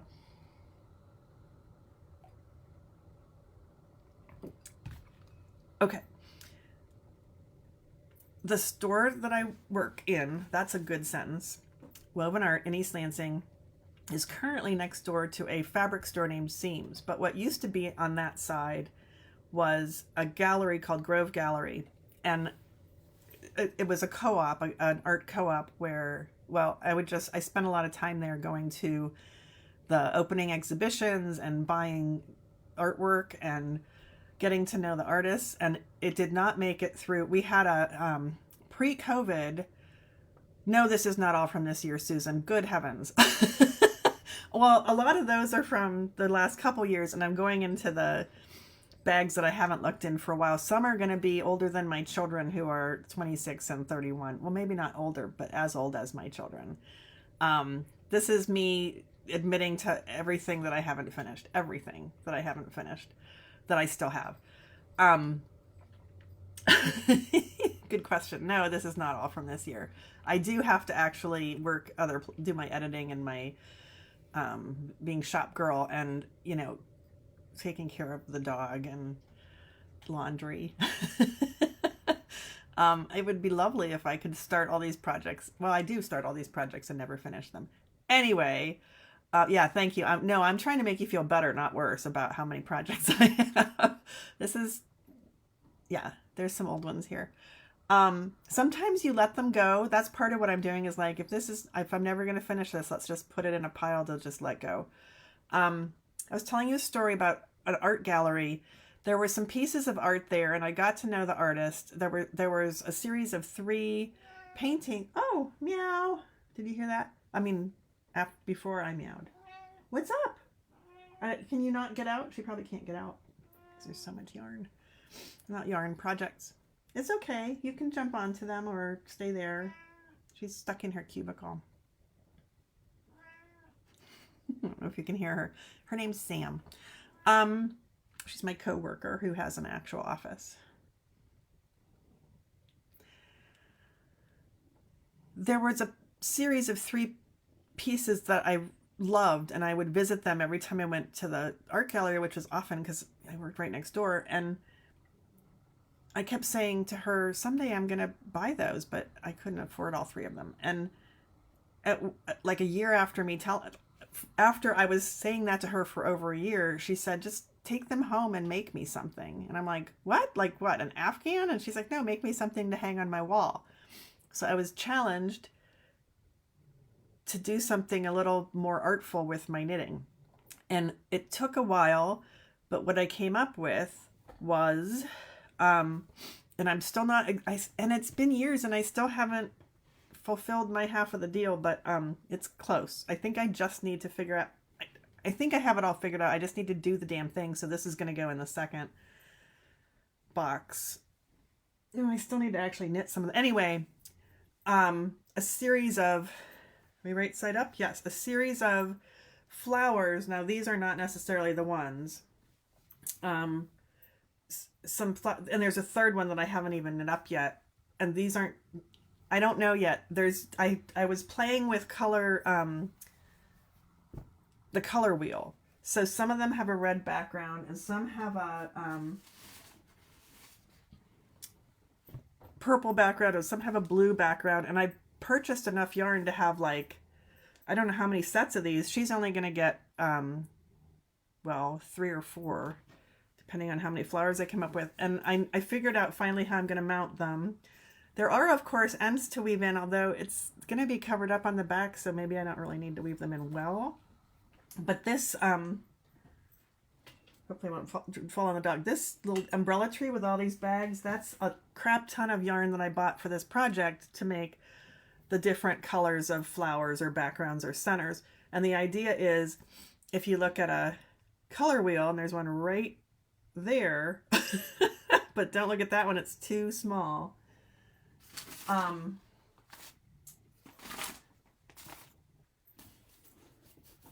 Oh, here it is. Okay. Boom. So if you look at a color wheel, for example, here's one, and you put your thingy, I'm looking at this orange, this narrow orange triangle. And if I put the thingy on like a yellow green, yellowish, between like a yellowy green, like this color kind of. So kind of there. Then these guys are pointing to kind of a dark blue, kind of a dark blue, and kind of a fuchsia. So there's my colors for that. So I'm using that orange triangle, which is called something, the relation of the colors. So with a red, well, with a more greenish center, we're getting a red. Wait a minute. Maybe I did it this way. Okay, with a red center, I don't know, I got kind of a yellow green and a tealy color. There we go. So that's where those came from. So just playing with, oh, and then let's see if I can, oh, I don't want to mess with it though. If I were to be brave enough to turn my camera, see, that's not my iPhone camera, that's an app. So if I turn that to black and white, this would be the darkest, this would be medium, and this would be light. So I was also playing with values. So this is something that I owe somebody that I need to do, you know, like before either of us dies. And I think, so part of the reason for me doing this is to prioritize, to triage, to prioritize what's going to happen next. So while it seems that it would be easy to just go weave in all those ends, this is one that's going to happen sooner rather than later, so that I don't feel awful, or more awful than I already do. So I'm standing up, be right back, I'm right here. I'm going to get some, I think I should start with these. Empty out these shelves. What's that? Oh, I found a cable needle. Let's see what we've got on these shelves. Well, that one's heavy. 1, 2, 3. So here's 2 of the 1, 2, 3, 4, 5, 6 sets of shelves. All right. Need a break?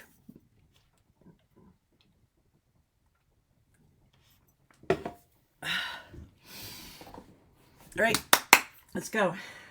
This one's really heavy, but I'm not sure there's even anything in it. Let's look.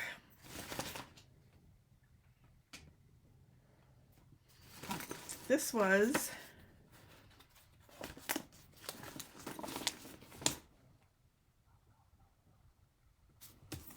I don't know. There's all kinds of books. These were some classes I taught recently, and then I shoved everything in the bag and didn't put them away.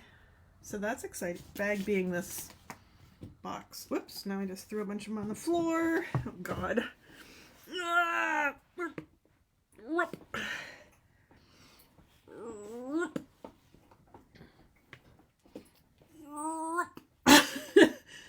did I drop on this side? That. Okay. Phew. So these are samples for classes. They're not things to be finished. But look what I found. A whole bunch of needles. Okay, we'll leave them there. But there's other. I think one of the things I'm looking for is in here. If I can not pull things off the needles. Nope.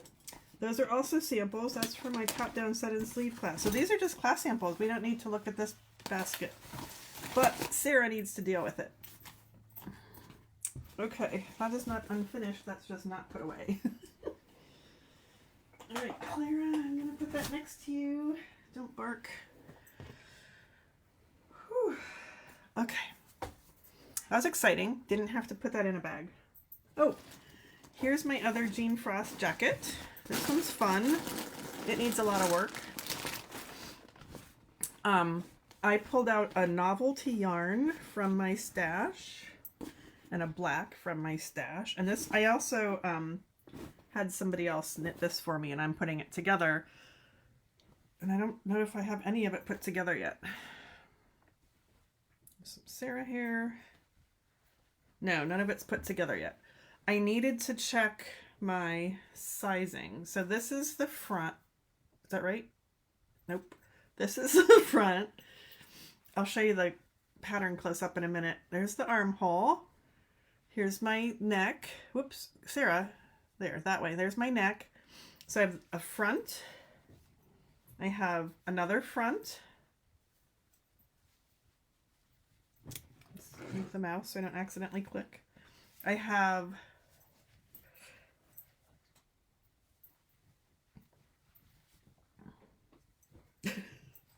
the back.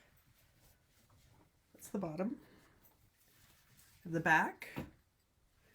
And then the sleeves are a little, I think they're a little long. So I was gonna think about those. Yeah, they're a little long. So I need to rethink those. And that's where it sits. So I could, so this is going in the, it has quite a bit of work to do. Because while most of the pieces are done and I could start sewing them together, I think I have to reknit the sleeves. Or at least partially reknit them. Need to do some math there and figure out what happened.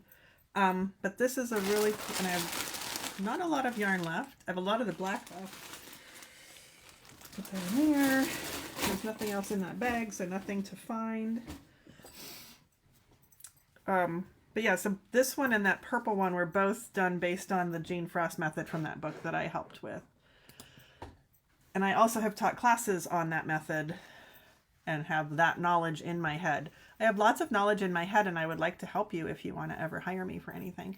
And guess what? Watch the newsletter and social media to see what you can hire me for. I also do a, for over 20 years, I've been doing something. Anyway, this is, sorry, let me go back to here. This is like a cotton, thick cotton goofy yarn. Goofy being a technical term. Oh, and it's held with another goofy yarn. So this is like a boucle, and this is like a thick and thin non-mercerized cotton, which means not shiny. It means more than that, but, and then the black is, I think it's Svala from Dala, or for the rest of us, Svale from Dale. But it's a fun pattern. That was from Barbara Walker also. I've been calling this Pinky. I don't remember what the stitch pattern's called. But that's, oh, where'd I go? What was I just telling you about?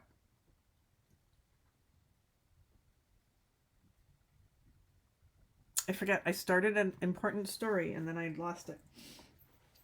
Oh, Knitter's Choice. So something I've been doing for over 20 years is something I call Knitter's Choice, which is like office hours.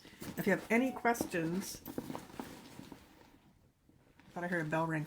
If you have questions, like if you get stuck on a project or, now she's meowing and I can't find her. Oh, you're in your little place. Where does this one go? This has a lot of work to do. Yeah. If you're picking something up, a project up for the first time and you don't know where you are, or you're stuck with the finishing, or you want to learn a new technique, just a little private lesson. You want me to hold your hand while you sew a seam, not technically because that would be weird. Would make it more difficult, but that's what Knitter's Choice is for, just like open office hours. And those are currently available on my website. I do them on Thursdays. I have 3 different times. That's going to change up a little bit on in January because I'm going to add some more classes on Thursdays. So some of the Knitter's Choice sessions will go away, but that's still always an option. So it's like private office hours with me. Help you calculate your Jean Frost sweater, whatever you want to do. What's in this one? This bag says Knitters because you know what? I used to work for them. Oh, when my baby boy, who's now 26, hold on, I'm going to cough. I have all these beverages.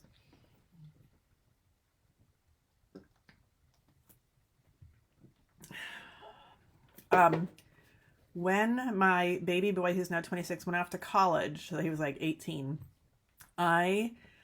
well, let me go back. When my older baby boy, who's 31, went off to college, I made him a going off to college Afghan.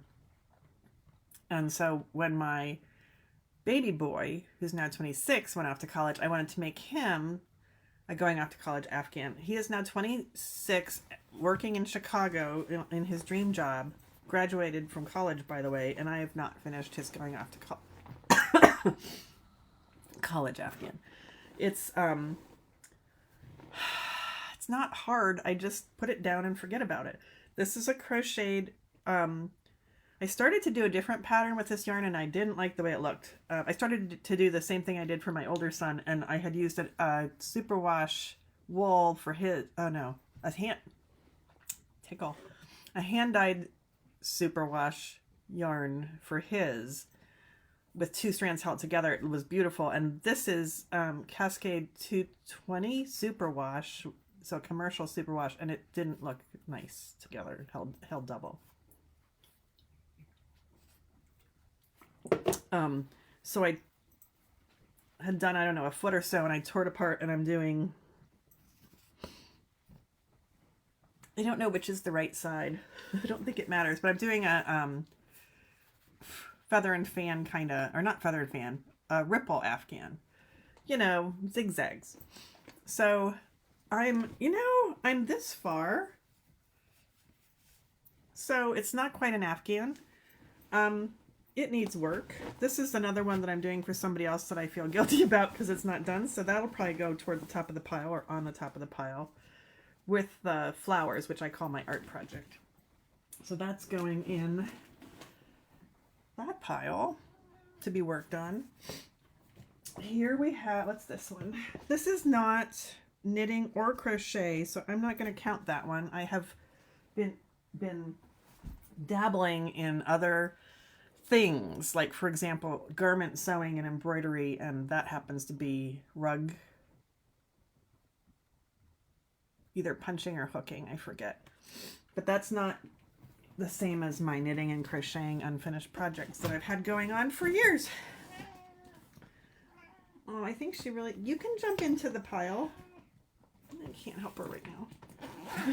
There's a lot of piles. Okay, I know what this one is. It's dusty, for one thing. So remember Denise Bell, who designed the Talamina shawl? That was one of the first things I talked about. Another class that I taught using one of her patterns is the Killabrew vest, which she designed to use. It's a Fair Isle vest designed to use 2 colors, maybe 3 if you want to pop. I used Stash, I think. I may have had to buy more black, but you ready?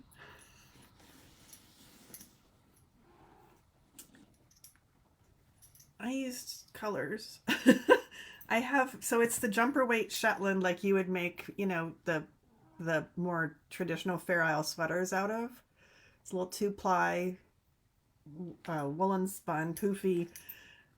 And I think I'm at the armholes. Did I put them on? Yep, I put the armholes on holders, and I'm ready to keep going, and I put it away. My students, at least 2, Jennifer made one for her husband, and he wears it, and Linda made one for her niece, and can't remember who else took the class, or whether they finished them, but I did not finish it yet. It was really fun to make, but it's like, I don't know. What's in this bag? Lots of yarn. Oh, I put each color, so, and then just to make things more, you know,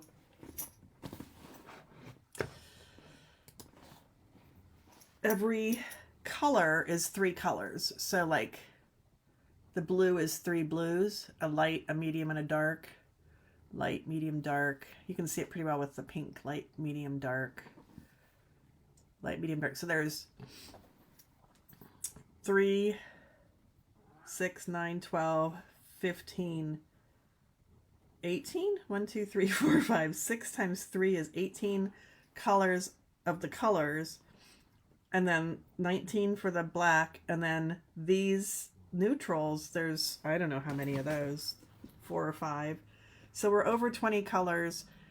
It was mostly from Stash. I think it's all, I don't remember if I ended up buying some for this. This is but I use mostly stash, and it's a lot of fun. And here's the inside, which is also pretty. So, you know, I teach classes on, thanks, Nancy. This is actually really easy. And the nice, it's a woolen spun, so it's grabby. So you don't have to try too hard to weave in the ends, which, where are they? So yeah, there's going to be a lot of ends somewhere. Here they are. But I've also recently learned that you can, yeah, so I'm not weaving those in. I mean, I might. If it were a vest that you would open in the front, which we may have to do if it's too small for me now, or if it's a cardigan, then you make sure these are in the middle of the part that you're going to cut open, because this is the kind of sweater you would cut open, which I can also help you with.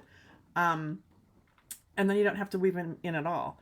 But I have since learned about felting steeks, which one of the projects coming up today has a steek that I've started felting, so I can show you that, and then you don't have to weave those in either. So yeah, that looks scary, doesn't it? So one of the questions is this going to be too small? And I'm not sure if I can figure that out where it is now. And that's one of the things I wanted to figure out today was, and then what's in the pockets? Labels, another, probably the smaller thing. I had started a different sweater, and then I decided not to make it, but I saved the ribbing, so we can use that for something, because this has plain black ribbing. So maybe that doesn't go in that bag. Maybe I'll hang it on my bulletin board back there. That's what I'll do for inspiration. Use it for something else someday. Is there another pocket? Well, there's lots of pockets, but I have all each color's in like a project bag. So I have project bags within project bags. So there's some neutrals. For example, I won't show you all of them. And here's, because you know, once you have little project bags, you can put them in big project bags. Here's my greens. And the interesting thing is, I've used this for other. Ooh, we might come across. There's more. I've used these colors for other projects because they make me so happy, and I still have I mean, you don't use that much. Like, look at the green. There's only 2 stripes, so that's 3 greens in there. So I'm only using a few yards of each color, and all of my wardrobe's gonna match. I had joked about it wasn't this chart. We may or may not see one of the other ones that I was working on. It might be in my bedroom, like as a finished object, but I was going to make it longer. I have a pillow. Where is it? Might be in here somewhere. And a cowl that looks similar to this, because rainbows with black background, that's just me. And thanks, Diane. I think you've seen it before. Were you in that class? I can't remember. So I joked about making, I have the vest, I can make a cardigan, I can make a skirt, I can make socks, I can make a hat, I can make a sweater for the dog and the cat, I can make pillows for the couch and an Afghan, and then you'll never see us again because we'll just be on the couch. Just hiding in our camouflage. That's definitely not done yet. I really want to work on that. Ugh. Okay. I see a lot of yarn. Is this a project at all? No, this is just a lot of yarn.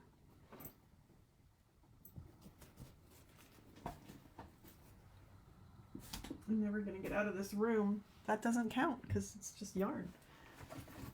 Okay. That's weird. I thought all the just yarn was somewhere else. I do have a pile. Oh, see that basket right there? That's the things that I haven't started yet. But they have... Oh, here we go. So this... If you're here because you saw the picture on the event page, this is what the picture was of. So back in the day, I teach a class. It's 5 sessions, and it's a finishing class. But it's a finishing class in which you make a whole sweater. And I used to use. This is the sample. Whoop! Hi. This is the sample sweater, which of course is not finished because I don't ever finish anything. But I changed the way I do some of the class, so I'm making a new sample, and that's what you saw on the event page, which has been smushed into a bag for a while, or a basket as the case may be. So I seem to be putting on the collar, and I seem to need, it's pretty much where it was when I took that picture, but I have the collar started, and I have 2 buttons on now. I think I only had 1 on in that photo, and everything's done except for the buttons, the collar, and then weaving in the ends, right? So if I finish the collar, this would go in the only weaving and ends and buttons, which I think count as weaving and ends. Oh, nope, there's some seaming too. So this one's going to go in the second bin that's just has a little bit left of knitting to go. And this will go with it because it needs buttons and a few ends woven in. I badly wove in some of the ends. I don't know why I took those out. But I don't know what I could just, I don't know. This one's not indicative of the class anymore. But it's, you know, a sweater, so I should finish it. What's going on here? I don't know. So there you go. That one goes in the not quite finished with the knitting, but almost, and then it just needs ends woven in. And I am trapped around the strap. Is that something I can fix? Did I care to fix? Yes, I can fix it. Let's see. Under there. You can come over into the thing. It's okay. And then... Yep. And then under there. And then under here. And now it's not wrapped around the strap anymore. Holy cow. And that goes in this bin. Oops, and there's some pink. She's like, well, I'll just go in here in the litter box then. So that should be fun.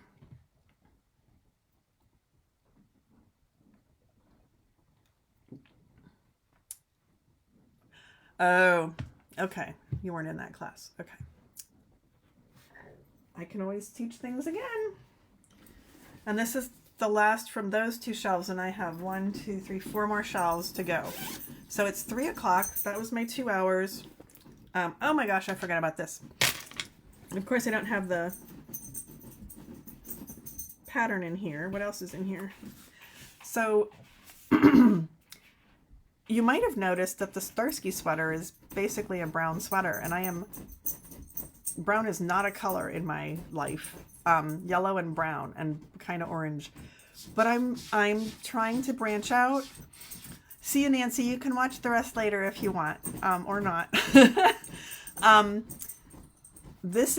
I fell in love with this yarn and I had to buy it, and I'm making another brown sweater. So this is called Spooky Stars.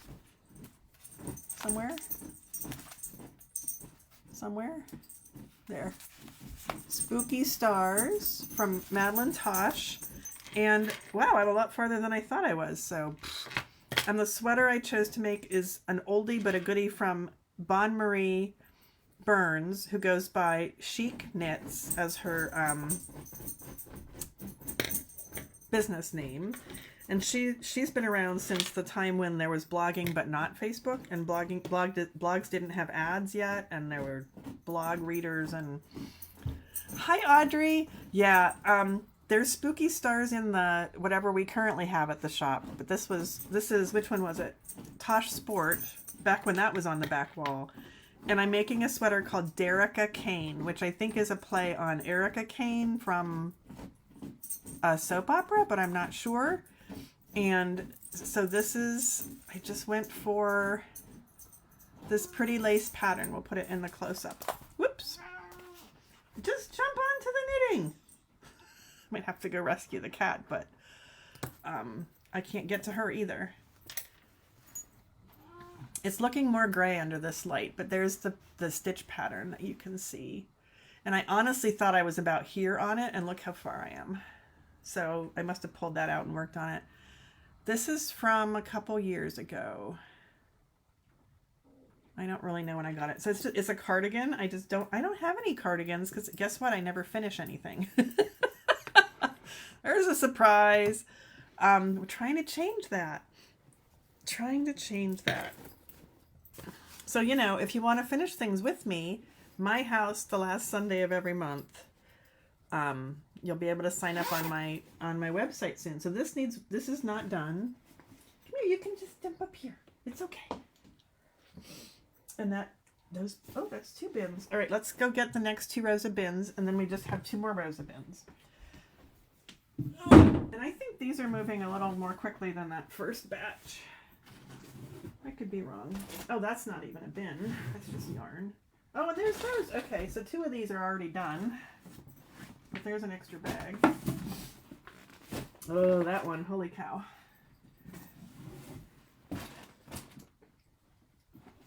Okay. Almost. We're getting there. Thank you for sticking with me. What's in here? I think it's a baby sweater. It's a baby sweater.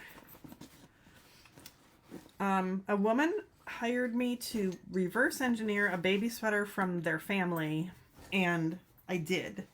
And it was really cute, and then knit one for her. An old sweater that somebody had knit. And I did, and it was really cute. And then I asked if I could like use it as a design, and she said yes. So let's put it down here. It's not done yet, but it's knit. Isn't it cute? And then it just needs to have things sewn up, which should be easy and fun. I like to do that. It should have buttonholes, little teeny buttonholes here to put little teeny buttons at each shoulder. So it goes like that at the shoulder.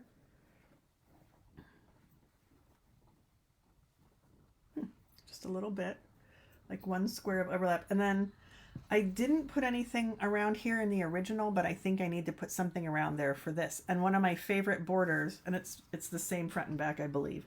One of my favorite borders to do for something like this, which doesn't need very... Good girl! She found a tiny speck of floor and jumped onto the tiny check over her cubicle fence to the tiny speck of floor. Now what are you going to do?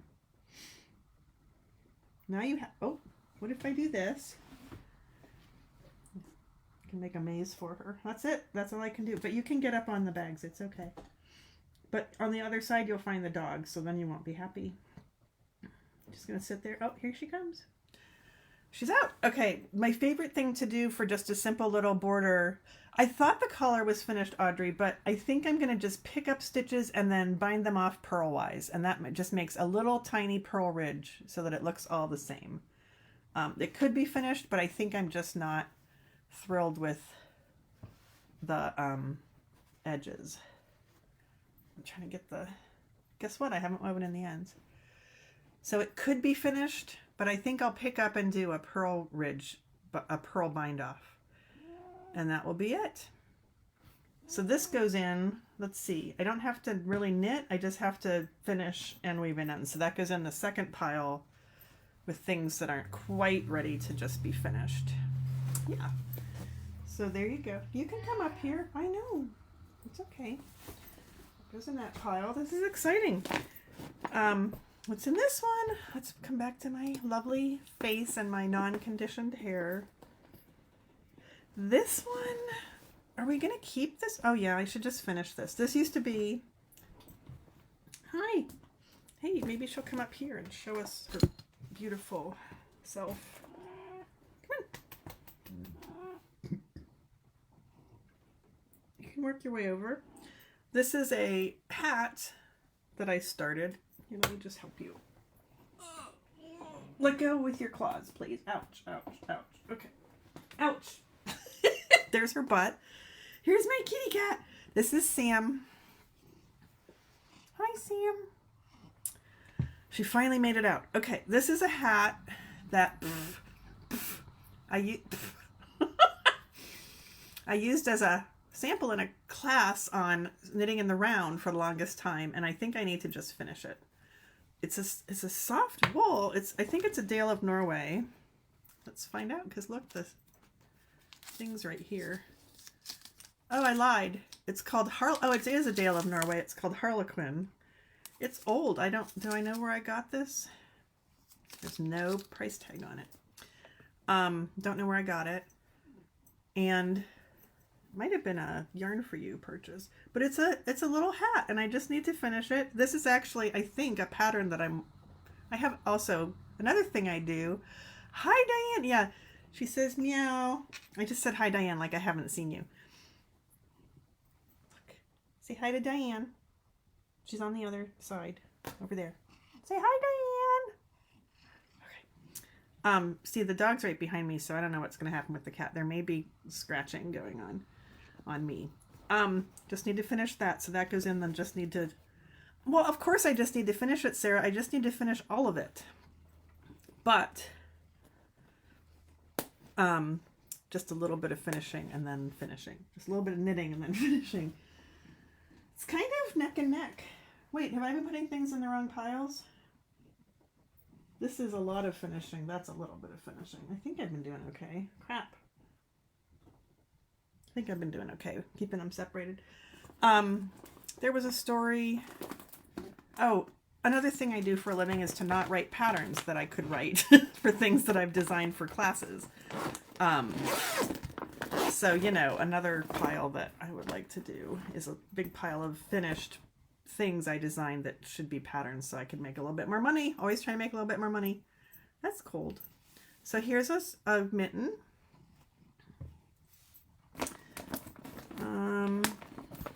Pretty sure I need to make a second mitten so that I have a pair of mittens. And that there's also a scarf that matches, and these go with a hat that I have made. Oh, gotta weave in ends. These go with a hat that I made to teach continental knitting with, a class sample that I don't have in this bag. It's in the other room, finished. And I call it Knots and Spirals because the hat has curly cues and I-cord knots on it. So then I made these and they don't have knots or spirals. So I need to either rename the collection or whatever, but a little bit of knitting and finishing. So that I know what pile that goes in. And it's in one of those things that a blanket came in, you know, or sheets. Pretty handy to have.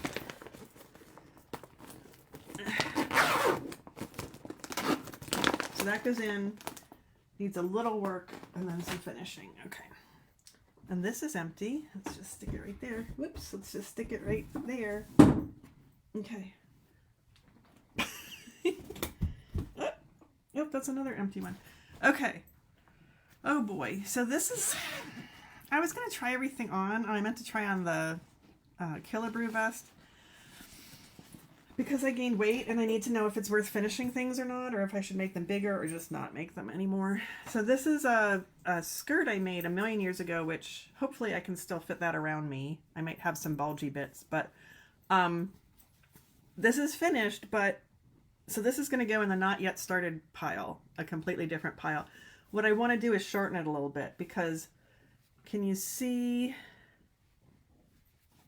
Let's see. I put the hip shape. I didn't understand about skirts, and I think this was done.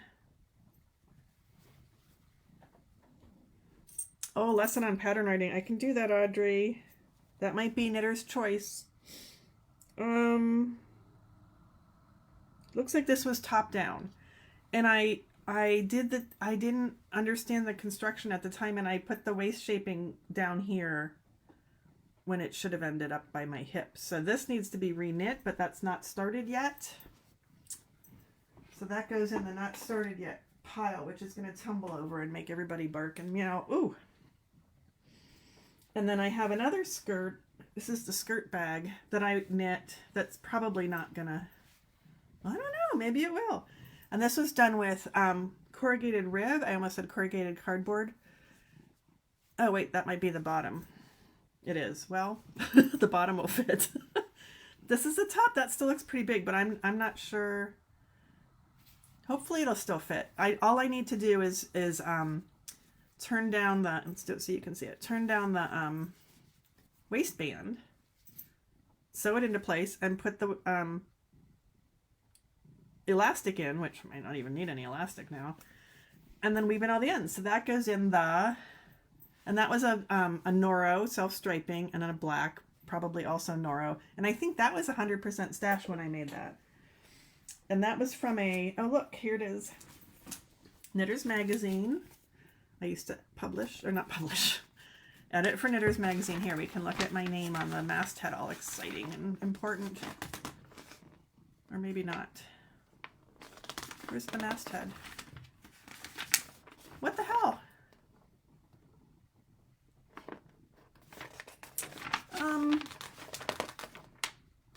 That's weird. Oh, here it is. All right. Close-up machine. I can't see because this cat is here. Here we go, here we go, here we go. Nope, nope, nope, nope, nope, nope. There we go. Sarah Peasley. Woohoo! In a magazine. So this was a skirt designed by Michelle Hunter, who, oh, if you are familiar with Skacel, the Addie people have had a, I don't know, column or something with somebody called Knit Pearl Hunter. That's her. Yep, the cat is on the desk. Awooga. This is Michelle's skirt that I fell in love with, and I made it A, longer, and B, bigger around, and I made it with Noro.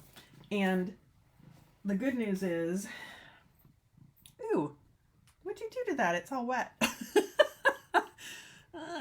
The good news is, I'm gonna put you down, and the dog's gonna bark, but I don't care. You need to go somewhere else.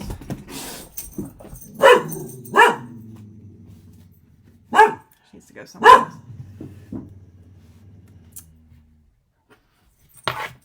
I forget what I was saying. Was it about this? Oh, one of the books. Is she gone? Good. Good, good, good. Oh, she's over there. All right. Everybody's okay.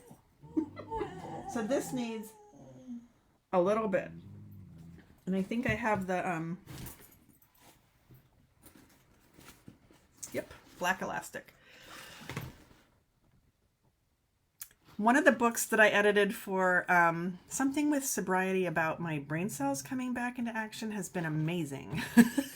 I like it. If I just give it some time, they kick into action. Oh my gosh. Highly recommend. 5 stars. Cat hair.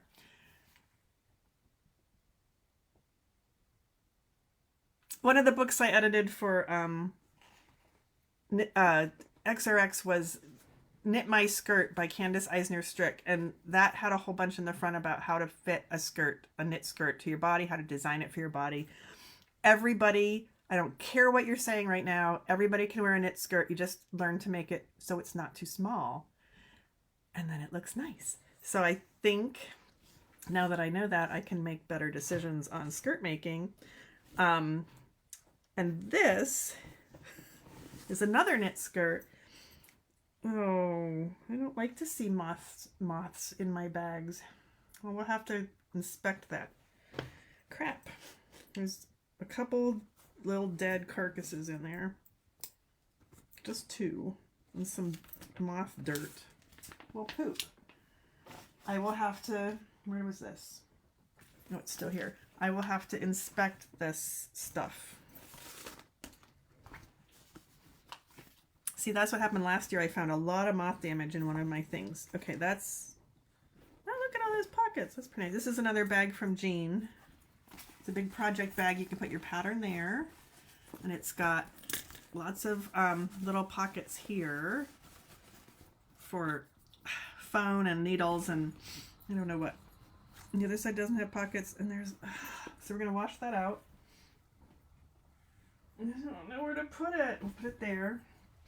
And then hopefully, oh my gosh, I'll have to inspect this. But this is a, it's called a skirt that is from a pattern my friend Gwen designed. Gwen from the Entrelock. 2023 could be the year of the skirt, Audrey. That's a good idea.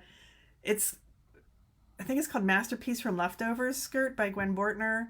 And so this also... Oh, it is sewn down, this waistband. So there should be an opening. Here it is. And I just need to feed more of the black through there. And that's big enough around. It should still fit me. Yay. I was afraid it wouldn't. We'll have to wash it and check for moth damage. Guess what? If there is any, it'll be really easy to fix. So this is done with a, let me move these, seed stitch pattern. But I also need to discover leggings. I haven't figured out good leggings yet. The best I have are jeggings from the Rite Aid, which I actually like a lot. Where'd my mouse go? Here it is. So let me put this up so you can see the stitches. Whoops. Oh, man.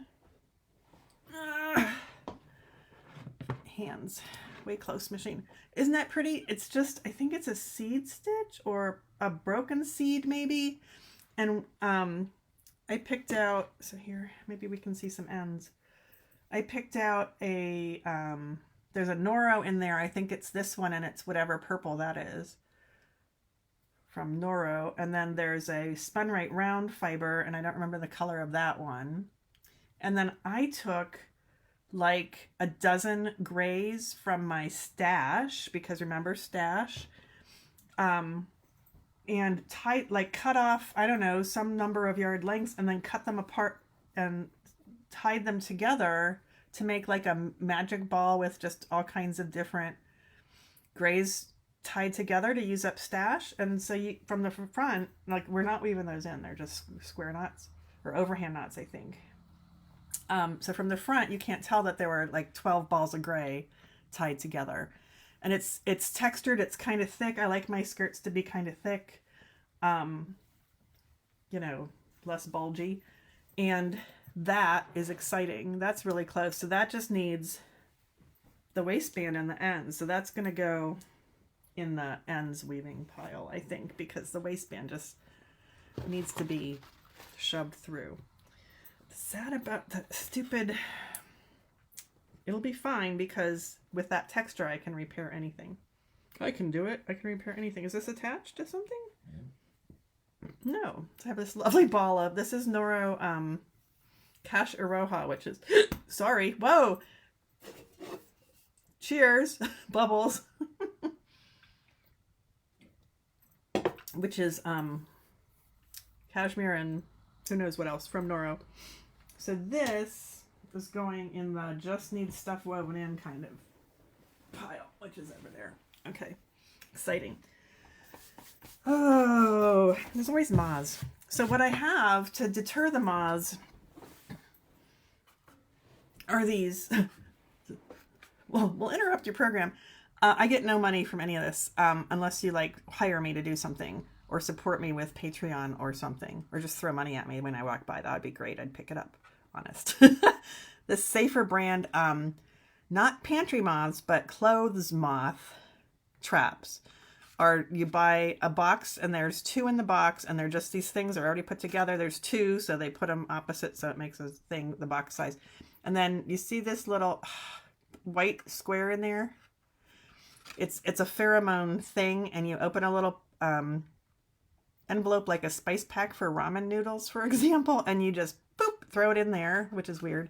And then I changed them recently, but also in winter there aren't as many moths, but the little stupid assholes will go in there and stick to the top and the bottom on the inside are sticky, so they'll go in there and stick to it and not go plant eggs in your knitting. Oh, assholes. So, yeah.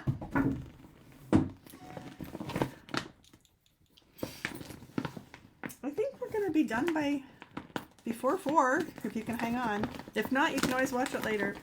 So this is one another of my custom fit sweater design things. Ooh, what all is in here? Got the buttons that are going to go on it. I got lots of yarn. There's a crochet hook. It's exciting. I couldn't find a lot of my crochet hooks 2 days ago. We'll take those out just in case. Lots of yarn. I don't know, a piece of paper. It's in here. All the labels. So this is yarn from Mountain Meadows, not to be confused with Mountain Colors. And it's a longer sweater. So this was from my sweater design class. It's a longer sweater. It's going to have sleeves. It's an A-line. I gained a lot of weight. I don't think this one's going to fit. I'm going to have to figure something out. Plus, after I started sewing it together, I thought, where the heck are the shoulders? Because they're teeny. So, you need to figure... Yeah, I think I need to make this one bigger. The jury's still out. But I could make like a different color. The black is Quince and Company Chickadee, I think, because, yeah. I just saw the label. Yep. Because there wasn't a true black in the Mountain Meadows. Shawl collar might be it, Audrey. Because I really don't want to reknit this because I cut all the yarn. So Mountain Colors, Mountain Meadow, Lelura, which we had in the lace weight section, and Ravelry says as a sport weight, and the label itself says that it's a sport. So I paired it with the Chickadee, which is a sport. I think so. I have a little bit of, what's that? No, it's my jacket. Well, there's a jacket back there. I was wearing a jacket because it was cold. So it's long. It's supposed to cover my butt, and honest to Pete, it's going to have a really wide. Yeah. I gained my weight in my boobs and my belly and my hips. But it's mostly here. So that's why the skirts may still fit, but I don't know.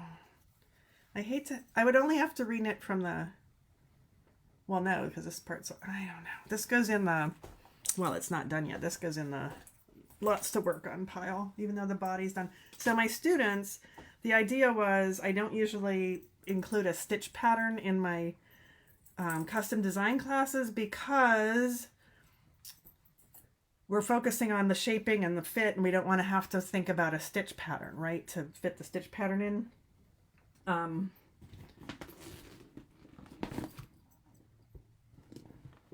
But this one we were allowed. The teacher let us do stripes because you don't have to figure out stitch patterns. But then people were freaking out about their stripes, but it was okay. That was a small freak out.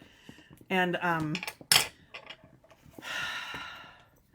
people finished, I think, or didn't finish, but are still working on Anna. I'm not done because I got bigger. That goes in this pile. Let's look at the beautiful, this is my swatch, because I did swatch. It's rumpled.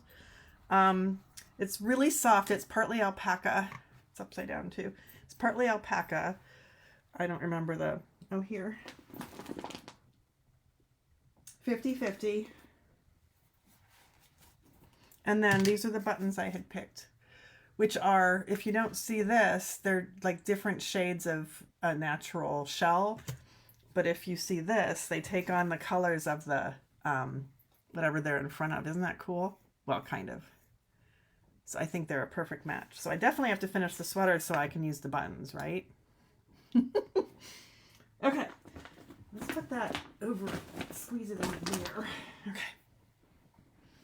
Now this one is the rest of, some more of that crocheted Afghan. So there's my granny square. I knew it was somewhere. Oh, that's pretty.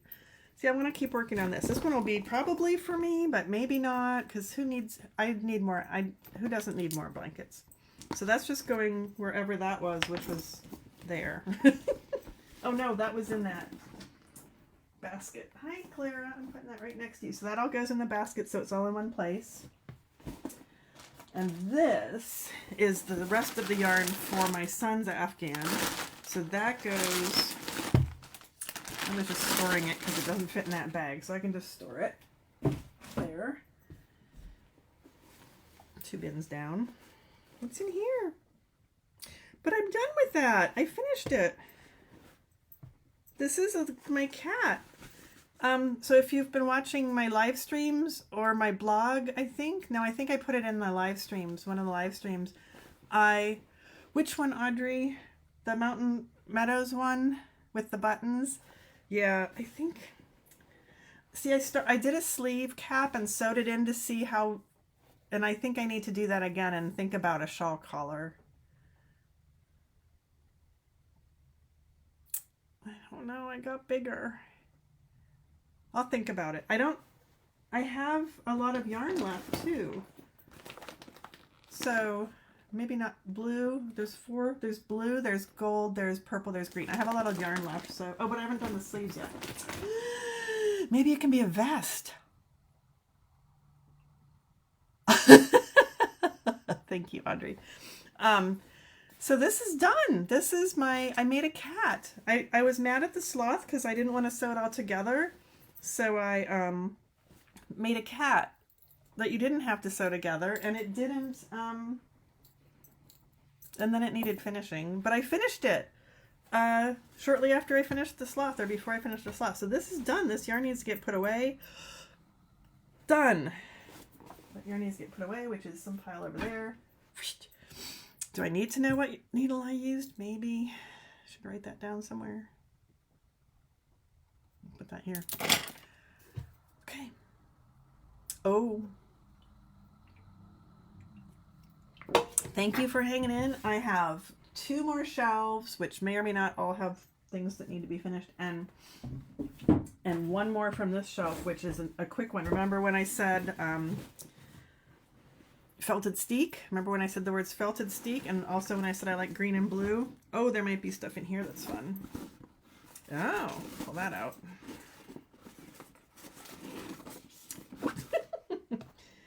There's yarn. There's more yarn. There's a needle. There's labels. There's notes. And there's the book. Okay, so this is per book. Anna Maltz wrote a book called Marlisle. And it was at the very beginning of the marling craze, which is still going on. So her things, her designs are marled, which means 2 yarns. Well, I'll show you mine. I don't have to show you a picture of her book for crying out sideways. Was I looking for something I didn't find? I think I found it. Hi, Lisa. Oh, you missed a little bit. I think I'll be done before 4, but you can go back and watch. Marling. So marling is when you're holding 2, either holding 2 strands together so they become a multicolor, like it's, I don't know, marled. Barber pole, like barber pole. Or you're taking 2 strands and spinning them or plying them together so it looks like that. That's called marled. And so her book includes marling, and then it also, a lot of it combines marling with like a fair isle. So it's interesting because like you use the green in the marling and you also use it in the fair isle, so you're not having to carry it. You get to knit with it as you go to the other part of the motif. So that, well, there are some, whoops, I just discombobulated everything. There are some carries where you're going from, like where you're knitting with the blue, so that's here. So when you're knitting with the blue, you have to carry the green behind and vice versa. So there's blue carries and green carries. And this is Shepherd's Wool Crazy for the marled. Oh, and look, I used a marled yarn for my marling. And then the green is Shepherd's Wool. Oh, sorry. Stonehenge Fiber Mill Crazy Mill Ends. And then Stonehenge Fiber Mill Shepherd's Wool for the green. I love that green. And then the steeking. So I have finished the knitting and the borders are on. And I have the buttons. Where were they? Let me find the buttons. Here they are. I don't know. I found these buttons that I thought would look good. It's these just cheapo, lightweight, kind of shiny balls. So I'm going to use those. And so I have to sew on the buttons. I have to weave in the ends. And the borders are on, but I hadn't figured out the book. This was just crazy sauce. The books, so there's a really big steek. This is half of it. It's been cut. Let's find the other half. Here it is. So here's the other half. So this was all one big steek. Okay, so just a big bridge of stitches. And then I cut up the middle, and their thing they wanted, there's different ways to prepare the field of stitches before you cut it or to treat it afterwards. I had never heard of this one. They wanted me to undo all this knitting and weave in all those ends. And I'm like, fuck no. Are you kidding me? Pardon my French. So since then, I've learned about so couple things. Denise Bell of Lost City Knits with the Talamina shawl. That was, I think, the first thing I talked about, and the Killebrew vest, which was that really rainbowy vest that I was making. She likes to finish off her steeks, the cut edges of her steeks, by putting here it is, ribbon on top. So I was going to trim these back and then put the ribbon on to cover up the cut edge, which I'm still going to do, but isn't that pretty? Now I'm in love with ribbons. But wait, there's more. I learned about felting your steek. Where the hell did I felt my steek? I started doing it. It must be over here. Where the hell is it? Well, apparently I lied. Oh, it's secret. So I started, I experimented here with felting the steek. So it's a whole thing. There's barbed needles that you don't want to touch with your bare hands, and you go chukka chukka chukka chukka chukka chukka chukka, and they make the non-superwashable stick to itself, and made this fabric that won't come undone. It doesn't seem to go all the way through to the front, but my goal is to felt the backs. Well, I'm going to trim it. I'm going to felt it over here, and then trim it to there, and then put the ribbon on top of where the cut edge is. So this just needs to have buttons sewn on, and felted steek. I'm going to put this in the not just ends to weave in, but a little bit of finishing to be done. But this is amazing. You will not miss me walking the dog around the block in this. It was fussy-ish, but really fun to make. Look at that. Oh, do I need... Nope, the collars, I have to block it too, because... needs to be blocked, but I love it. So it's done. What are these stitches? Oh, that's the top of the steek, so we have to finish that stuff. Okay, yeah, and then those little shiny silver buttons, and look, eek. But yeah, blocking, it fits great. I had a question about a part in the pattern, and I contacted the designer, and she answered right away, so that was nice. And again, a little bit fussy because you got a lot of yarn manipulation going on, but totally worth it. It's thick and lovely, and I have the yarn wrapped all around me.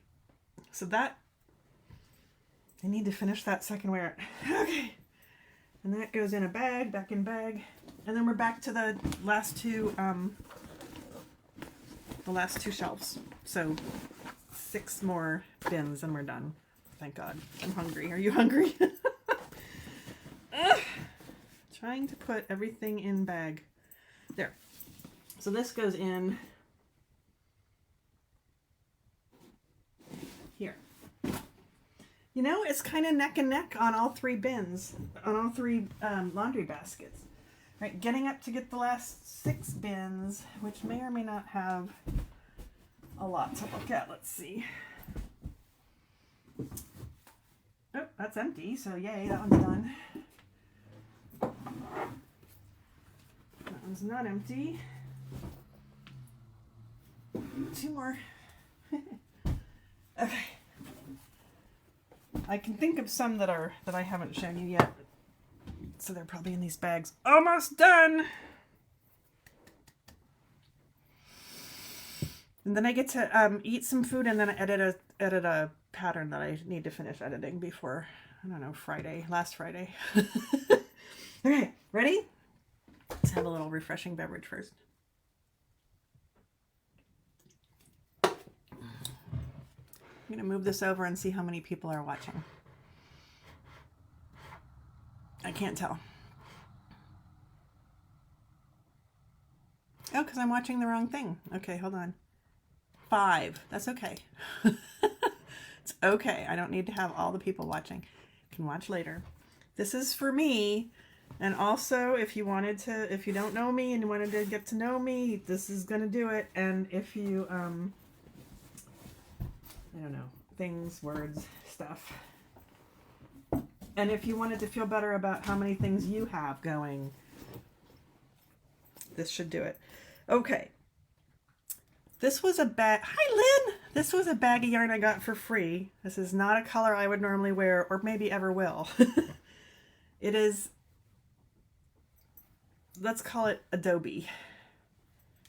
And this, I'll tell you my story that every time not every time, but quite often when I made a sweater from yarn that Woven Art carries, or anybody carries for that matter, the yarn company, either they discontinue the yarn or the company goes out of business, or in one case a mill burned down. It's all my fault. So this is another base. I didn't teach this one, did I? No, but it's a sweater. It's the same as my sweater design classes. Same concept. And this time I picked a stitch pattern. Oops. Which way do my boobs go? That way? Okay. Which way is straight? Not that way. Close your eyes. Don't look. Nope. Here's the shoulder. So we'll just let the neck be. That's better. Mirror image just doesn't go with my head. So I'm not sure that I can wear this color. The idea is that it's a stitch pattern. I wanted to do the sleeves plain. My t-shirt's bumped up under there. And then I have buttons. Let's find the buttons, Sarah. Oh, look, it's a bag within a bag. So what's the point of that bag? What's the point of this bag? It's Longwood Sport from Cascade. Discontinued. All gone. This must be my buttons. Yes, it still fits, so that's good. And here's my buttons, which for some reason I thought were the exact right color. My swatch isn't in here. I'll take my, so it's looking a little, I feel a little busty. So I wonder if I should redo the sleeves and put the stitch pattern in. I think maybe I should. It looks a little weird. But I meant to, maybe my arms got big. I intended to, so I have a little garter here. I'll show you in the way close machine. Oh, my close machine. Where are you? For the sleeves, I intended to, so I have a little, oops, hi, a little tab there, and then I'm going to put that on top, and I was going to put my buttons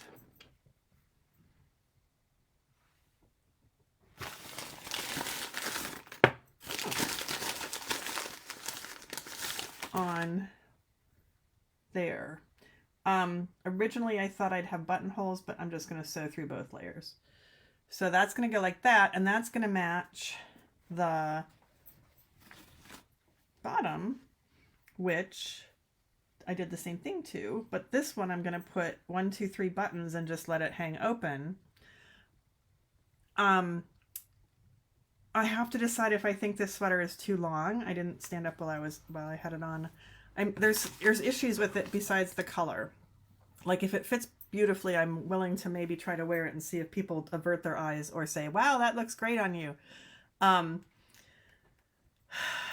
It was when you decide to have welts in the bottom of your sweater, you shouldn't make it a short sweater because your belly will show over the top of your pants. So I learned that and I made it longer.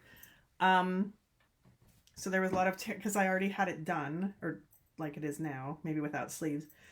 So that was an issue, and now I think it might be too long, and maybe I don't want the welts in there, and I think the sleeves look kind of weird, so I might redo those with the pattern. This goes in the, not a clue, not done yet. I thought it was almost done, but it is not, in fact, almost done. We'll have to think about that. Oops. Small bag, small bag. Small bag, small bag, big bag, big bag, bags and bags. Lynn, if you're still there, I've been going through some of your bags as well. So this is needs a lot of work. That's that pile. Okay. What's in this one?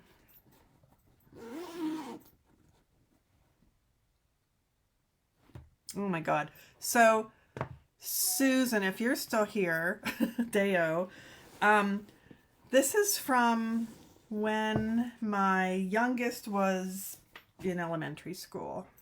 It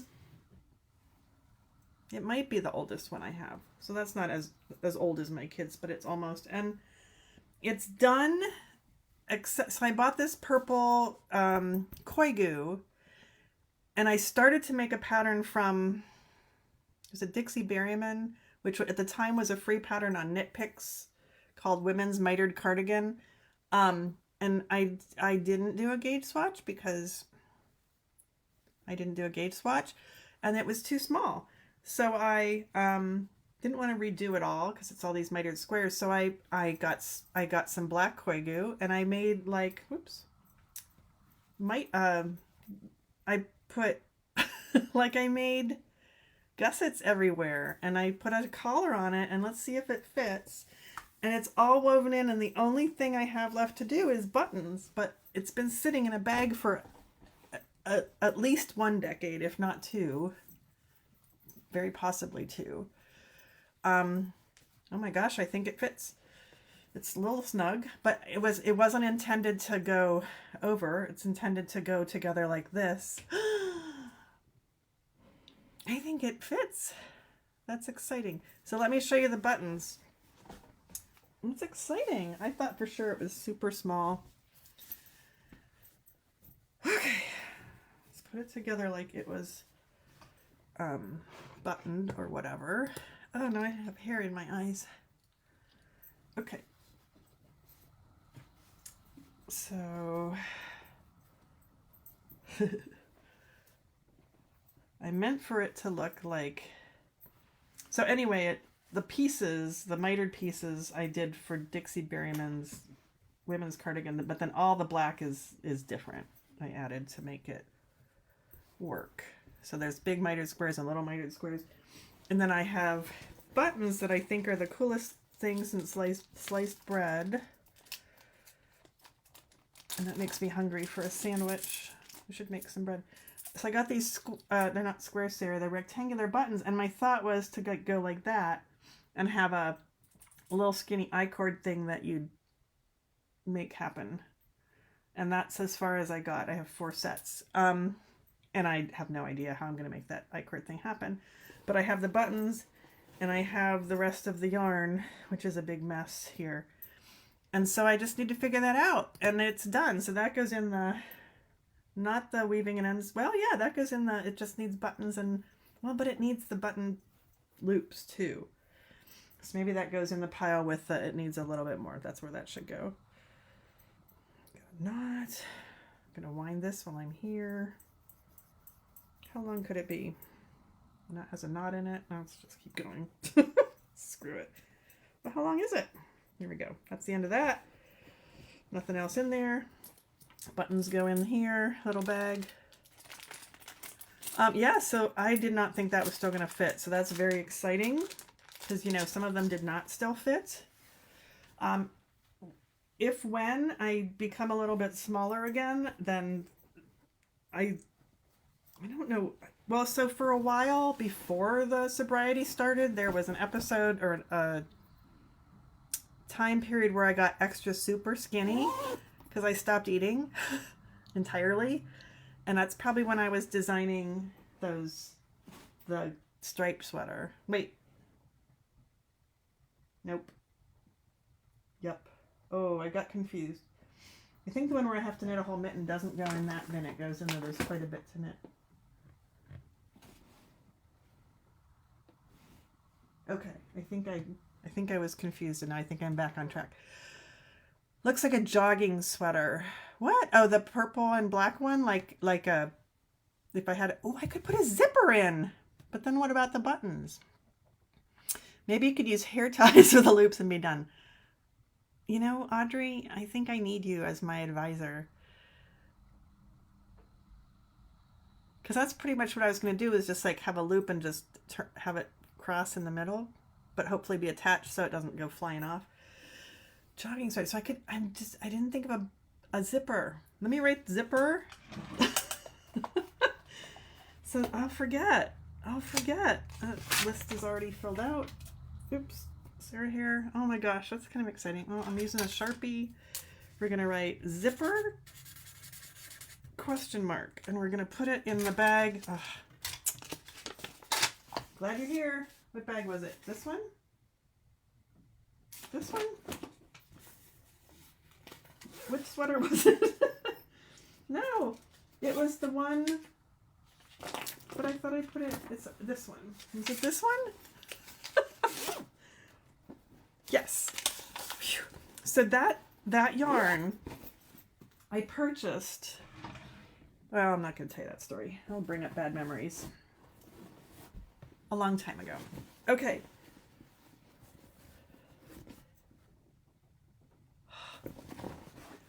Not ready for that right now. So this might be I absolutely don't need to finish this, but it's been, probably need to finish this. One of the things I teach is entrelac, which are, well, like that and like this. And I used to have, the samples for class used to be tiny, and now they're bigger so you can actually know what you're doing and see what you're doing. But because I had, so these are, they go different ways. See how the pink goes in opposite directions? There's reasons. So I had these two swatches and I thought I should make them a bag. And so I made them a little friend to be the top of the bag, right? And it has a little buttonhole. And I have a variety of buttons to choose from, which we'll go look at. So the bag would look like that. And there's a little buttonhole right there. And we could either use that giant one if it fits. Let's see, does it fit? Yes. Or that one, a matte finish, or that shiny finish, or this is like a little basket weave to match kind of the entrelac. What do you think? Let's vote. There's, it's not called matte, so that's kind of a basket weavy one, and it's little, they all fit through because it's kind of a small buttonhole. And I wanted shanked because I didn't want to. And then this is a big shiny one, which might be a little bit too big. And this is a not shiny one. Not shiny.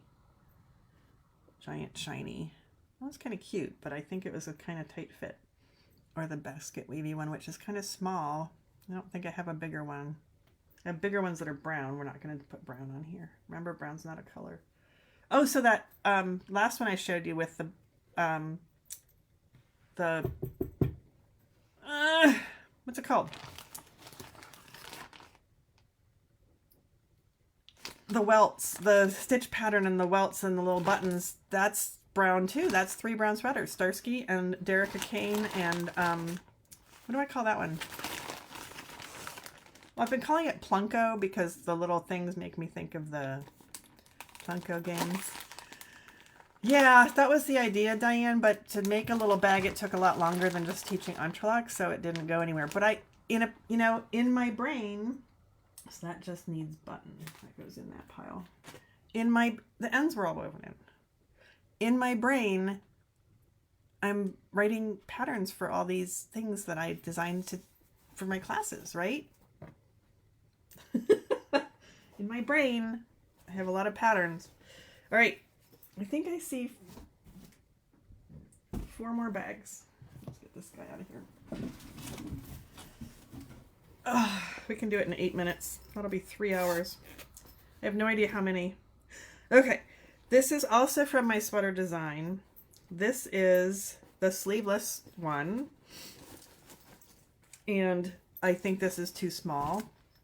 And did I sew it together or is it circular? It's sewn together. I think sometimes I do no seams and sometimes I do seams. So bright green.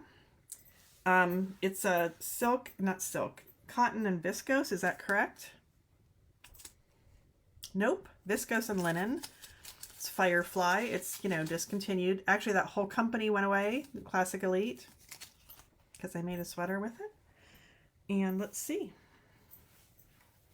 I think it just needs to have the ends woven in unless, oopsie, unless it's way too small, which it might be. Then if it's way, oh my gosh. My cast on at the bottom is pretty tight.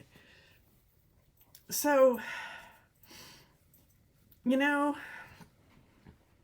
it fits perfectly, but there's 0 ease, but that could be okay.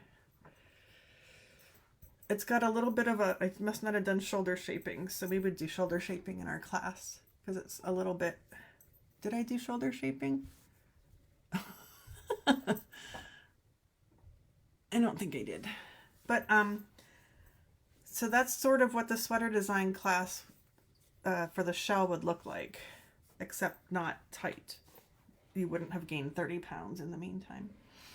I think I could wear that underneath. Oh. Okay, so I have to take my glasses off. Hello. And then it comes off. Holy cow. Woo! Okay. Make sure my earrings are still on. Pull my shirt back down.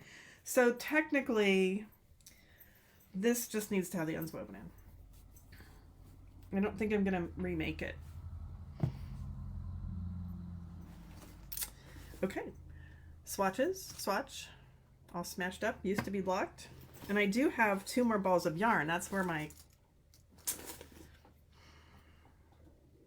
Oh, that looks weird. Oh, that's the beginning. I do have 2 more balls of yarn, which would be just enough to, would be enough to make it bigger. So it's either weave in the ends or remake the sweater. And oh, by the way, I'm teaching that class starting in January. Sleeveless shell.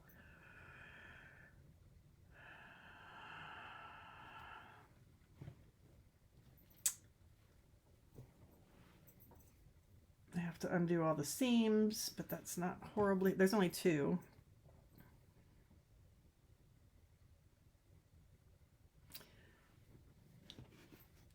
I can't decide. If I'm going to remake it, then it goes in the not started pile.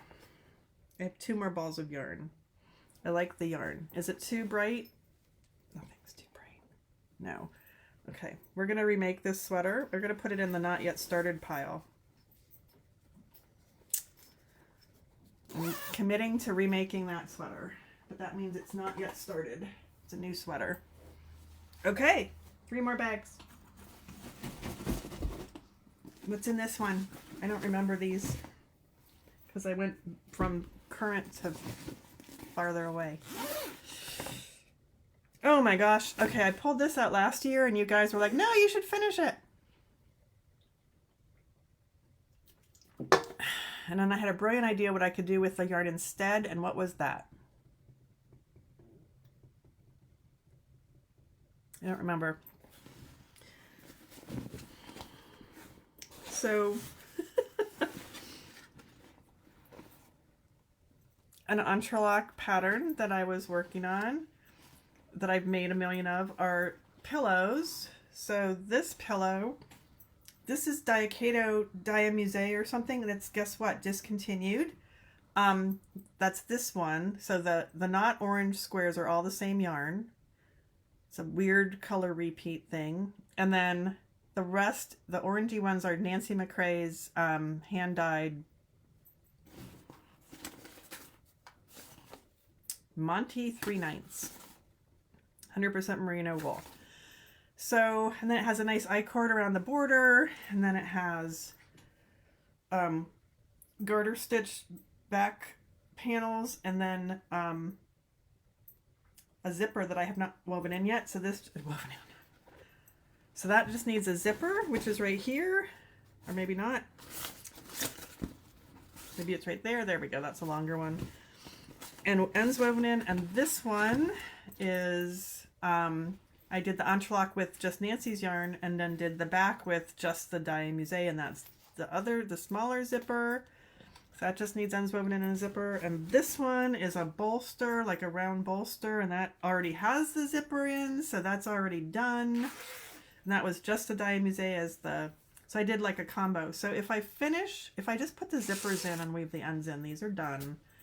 I don't know. And then I could use these for photographing for the, if I ever write a pattern. Okay, these are almost done. I should finish them. I don't know what I have against them. So the problem was, I wanted to teach it as a class. Yes, they're pillows. They're pillow covers. And the circular one, somewhere in here, I don't think we're going to get to it. But oh, I know what that one is. Somewhere in here, somewhere are pillows that I made. One, I wonder if they're not started yet. Anyway, I wanted to teach these as the class, and I used yarn from Woven Art. This was back when Nancy owned it. And then it got discontinued, and I wasn't quite done, and so I didn't want to teach. It's a thing. So this is almost done. So that goes there. Whoops. These are pretty evenly matched. Which means I get to put them in different piles and have 3 smaller piles. Oh yeah, that one's gonna... All right, let's do this so that we can do a nice one for the end. So that's empty.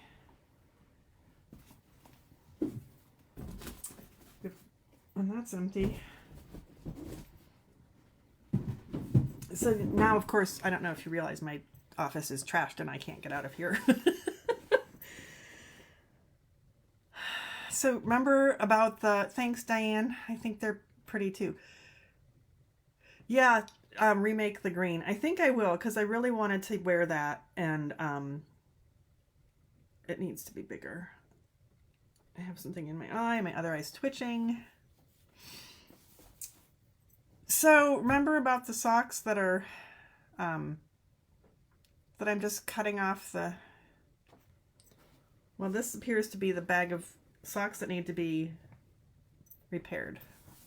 So here's where I wore it out in front of the heel and behind the toe. It's really thin. It's really thin right there. And then, and I can, some of the patterns I can't cut off the leg, but this one I can, and then that's perfectly fine. So I'll knit new feet for those. Same with this one, this pair, because I'm like running out of socks because they're all, ooh, there's some sock munge in there. Okay, same with those. I can cut those off. Same with these. Look at this one.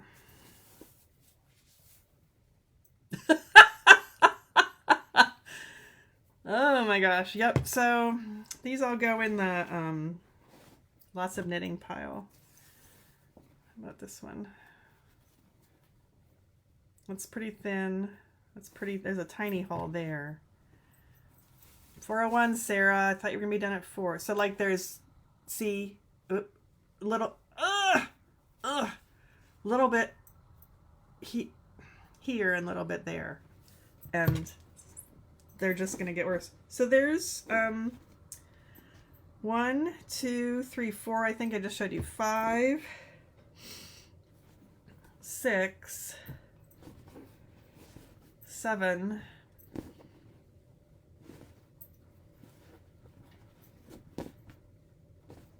8. Oh, hold on. 9, 10, 11, 12. Really? I wore through those? Yep, I did. 12, 13 pair. Oh my gosh, I wore through those? Or do I just need to weave in ends? These are new. These might just need ends woven in. These might be perfectly fine. We'll put these in a different pile. I don't think I ever wore these. What was I up to? 12? Ends are woven in. I'm gonna put these in the almost done because I think they are done. So 12 to remake. I lost count. Most of them I can just cut off the foot and put a new foot on. Cut off, you know, what I said. But there are a few that I really like that may not work that way. This is one because it was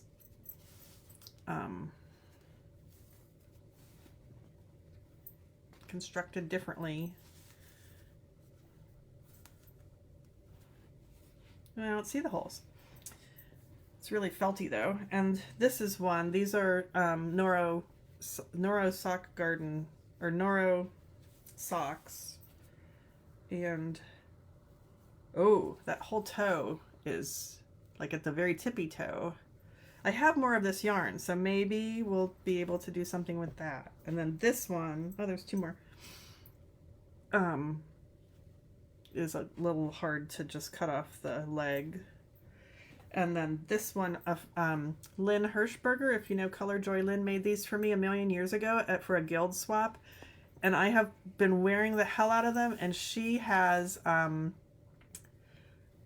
already, I have given them to her and she has mended them because she doesn't mind and given them back to me. And I mean, I could keep doing that or I could figure something else out. So you can see where she's mended that one for me. I've handed them back to her at least twice to mend, and at least she knows that I'm wearing them, right?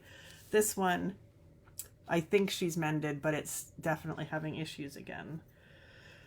So between cutting off the leg or the visible mending classes I've been taking and reading about, these all can be socks again. I'm going to put them in the lots of knitting to do pile though, because I think they have lots of knitting to do. Question: did you start more this year than you finished? Are the piles bigger or smaller than last year? So I'm not counting at the moment. If Kelly's still there at the end, she'll have a count for us. And this isn't, I don't know, I'm not keeping my records like I used to, so I don't know how many I started, but I'll tell you I finished a lot this year, but most of them I started this year. If I can figure out which one of the lists I have is from last year, then I'll know how many of those I finished, which would be heartening as opposed to disheartening when I did this before and hadn't finished anything from the year before. So I'll do some analysis later when I have the data, and then I'll either talk about it on Mondays for starting things. That doesn't seem like the right place to start, but I might report back on Monday, or it might be in my Wednesday blog post, or it might be in my Friday live stream. I don't know. Here's the last one. You ready? It's another brown one. That means I have 4 brown sweaters in progress.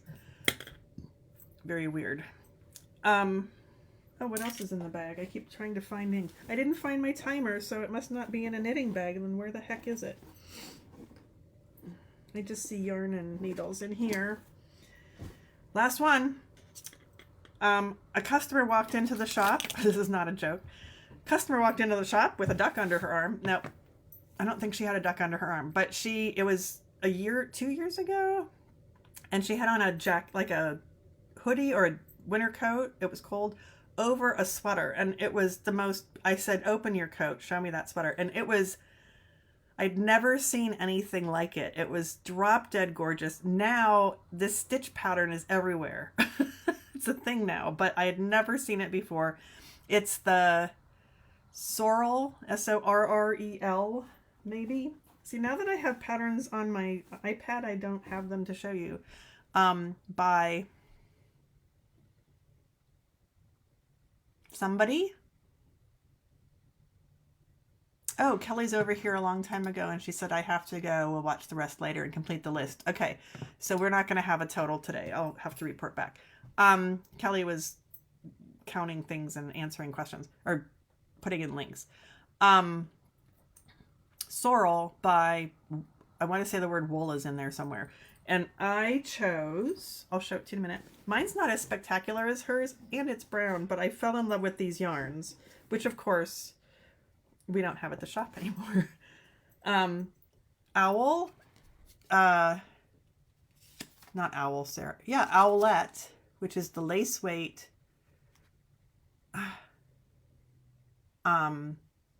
yarn from Quince and Company. And it's a singles. Let me put it into the close-up machine. It's a singles, which means it's not plied with anything else. And this is Mighty Mo from Farmer's Daughter, correct? Correct. In the color Paul Newman. And they're brown, but they're not brown. I think what you're seeing on the screen, at least what's on my screen, is a pretty accurate depiction. Let me see if I go to the Facebook. Yeah, that's a pretty accurate depiction of the colors. I think. And I started this sweater called Sorrel because I saw it on a person at the shop, and it's top down, and I'm almost done with the exciting part. And it's this cool, I don't know what that's called, stitch. And the woman had it in, was hers dark green? And then it had, so it's 2 strands held together, a lace weight mohair, and then a lace weight, not mohair. And I don't remember if the pattern called for 2 lace weights or a fingering and a lace weight. But anyway, and guess what? I don't think I did a swatch for this. Oh, it's so soft.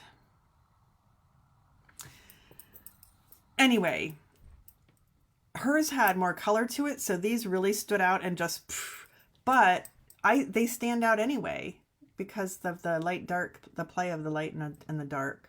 So I'm almost done with the yoke, with the exciting part of the yoke. Things were changing. Let's see if I can see where things are changing. Maybe they aren't changing. Wanted to say that some of these are going to be longer than the others, I think. Some of these doohickeys. And that's so soft. And I can wear this brown, right? Because it's kind of a gray brown. I'm just going to go curl up with this later. Anyway, it's brown. I know. It's brown, Diane. Anyway, that's the last one that I have there. I want to say there's a cowl that I was going to make longer, but I guess I didn't start making it longer yet, and I don't know where it is. But I think this is everything from my house. I don't know how many it was. I will report back. I'll try to put something in the comments here. I am going to move this to my YouTube channel, or copy it to my YouTube channel, so everything's going to be in one place. And oh my gosh, if you lasted the whole time, kudos, gold star. I did, because I feel good. I feel really good that thank you, Diane.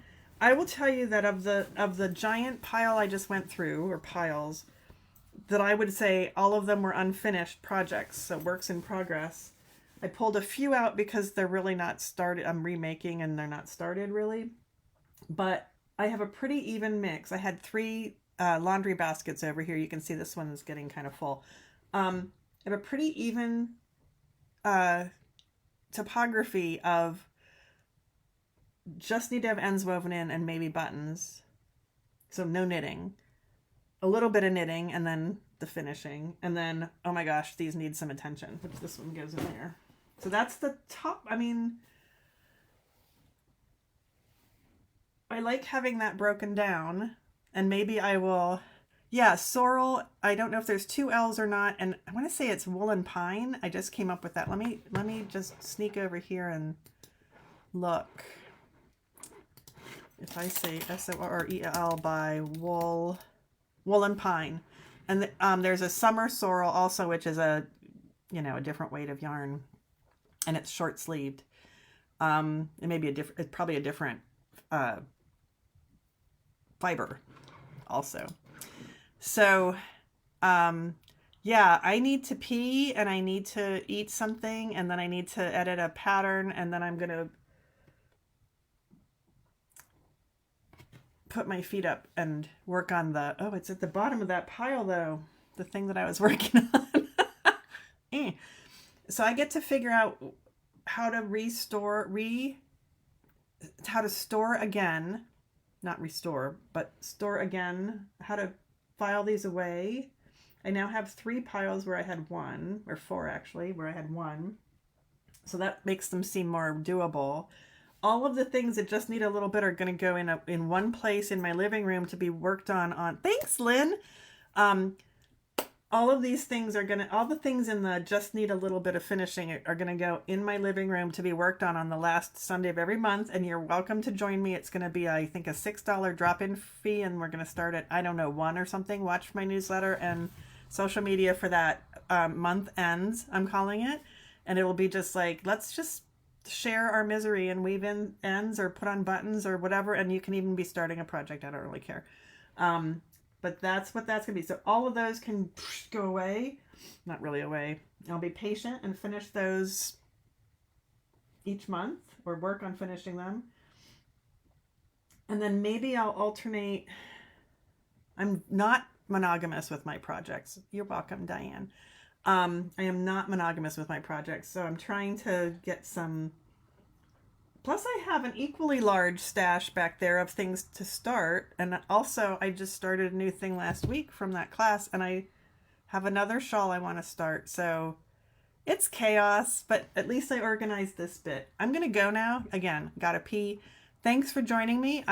I'll see you next November. We'll see where I am. My goal is to have fewer things in progress, so I feel less guilty when I start something new. Although, why should we feel guilty? It's if it makes us happy, it's a better quality of life, right? All about a better quality of life right now. Just erase that stress. I'm gonna go. Gotta pee. I will see you somewhere. Sometime, somewhere. Thanks for joining me. Okay. Gotta figure out how to end gracefully.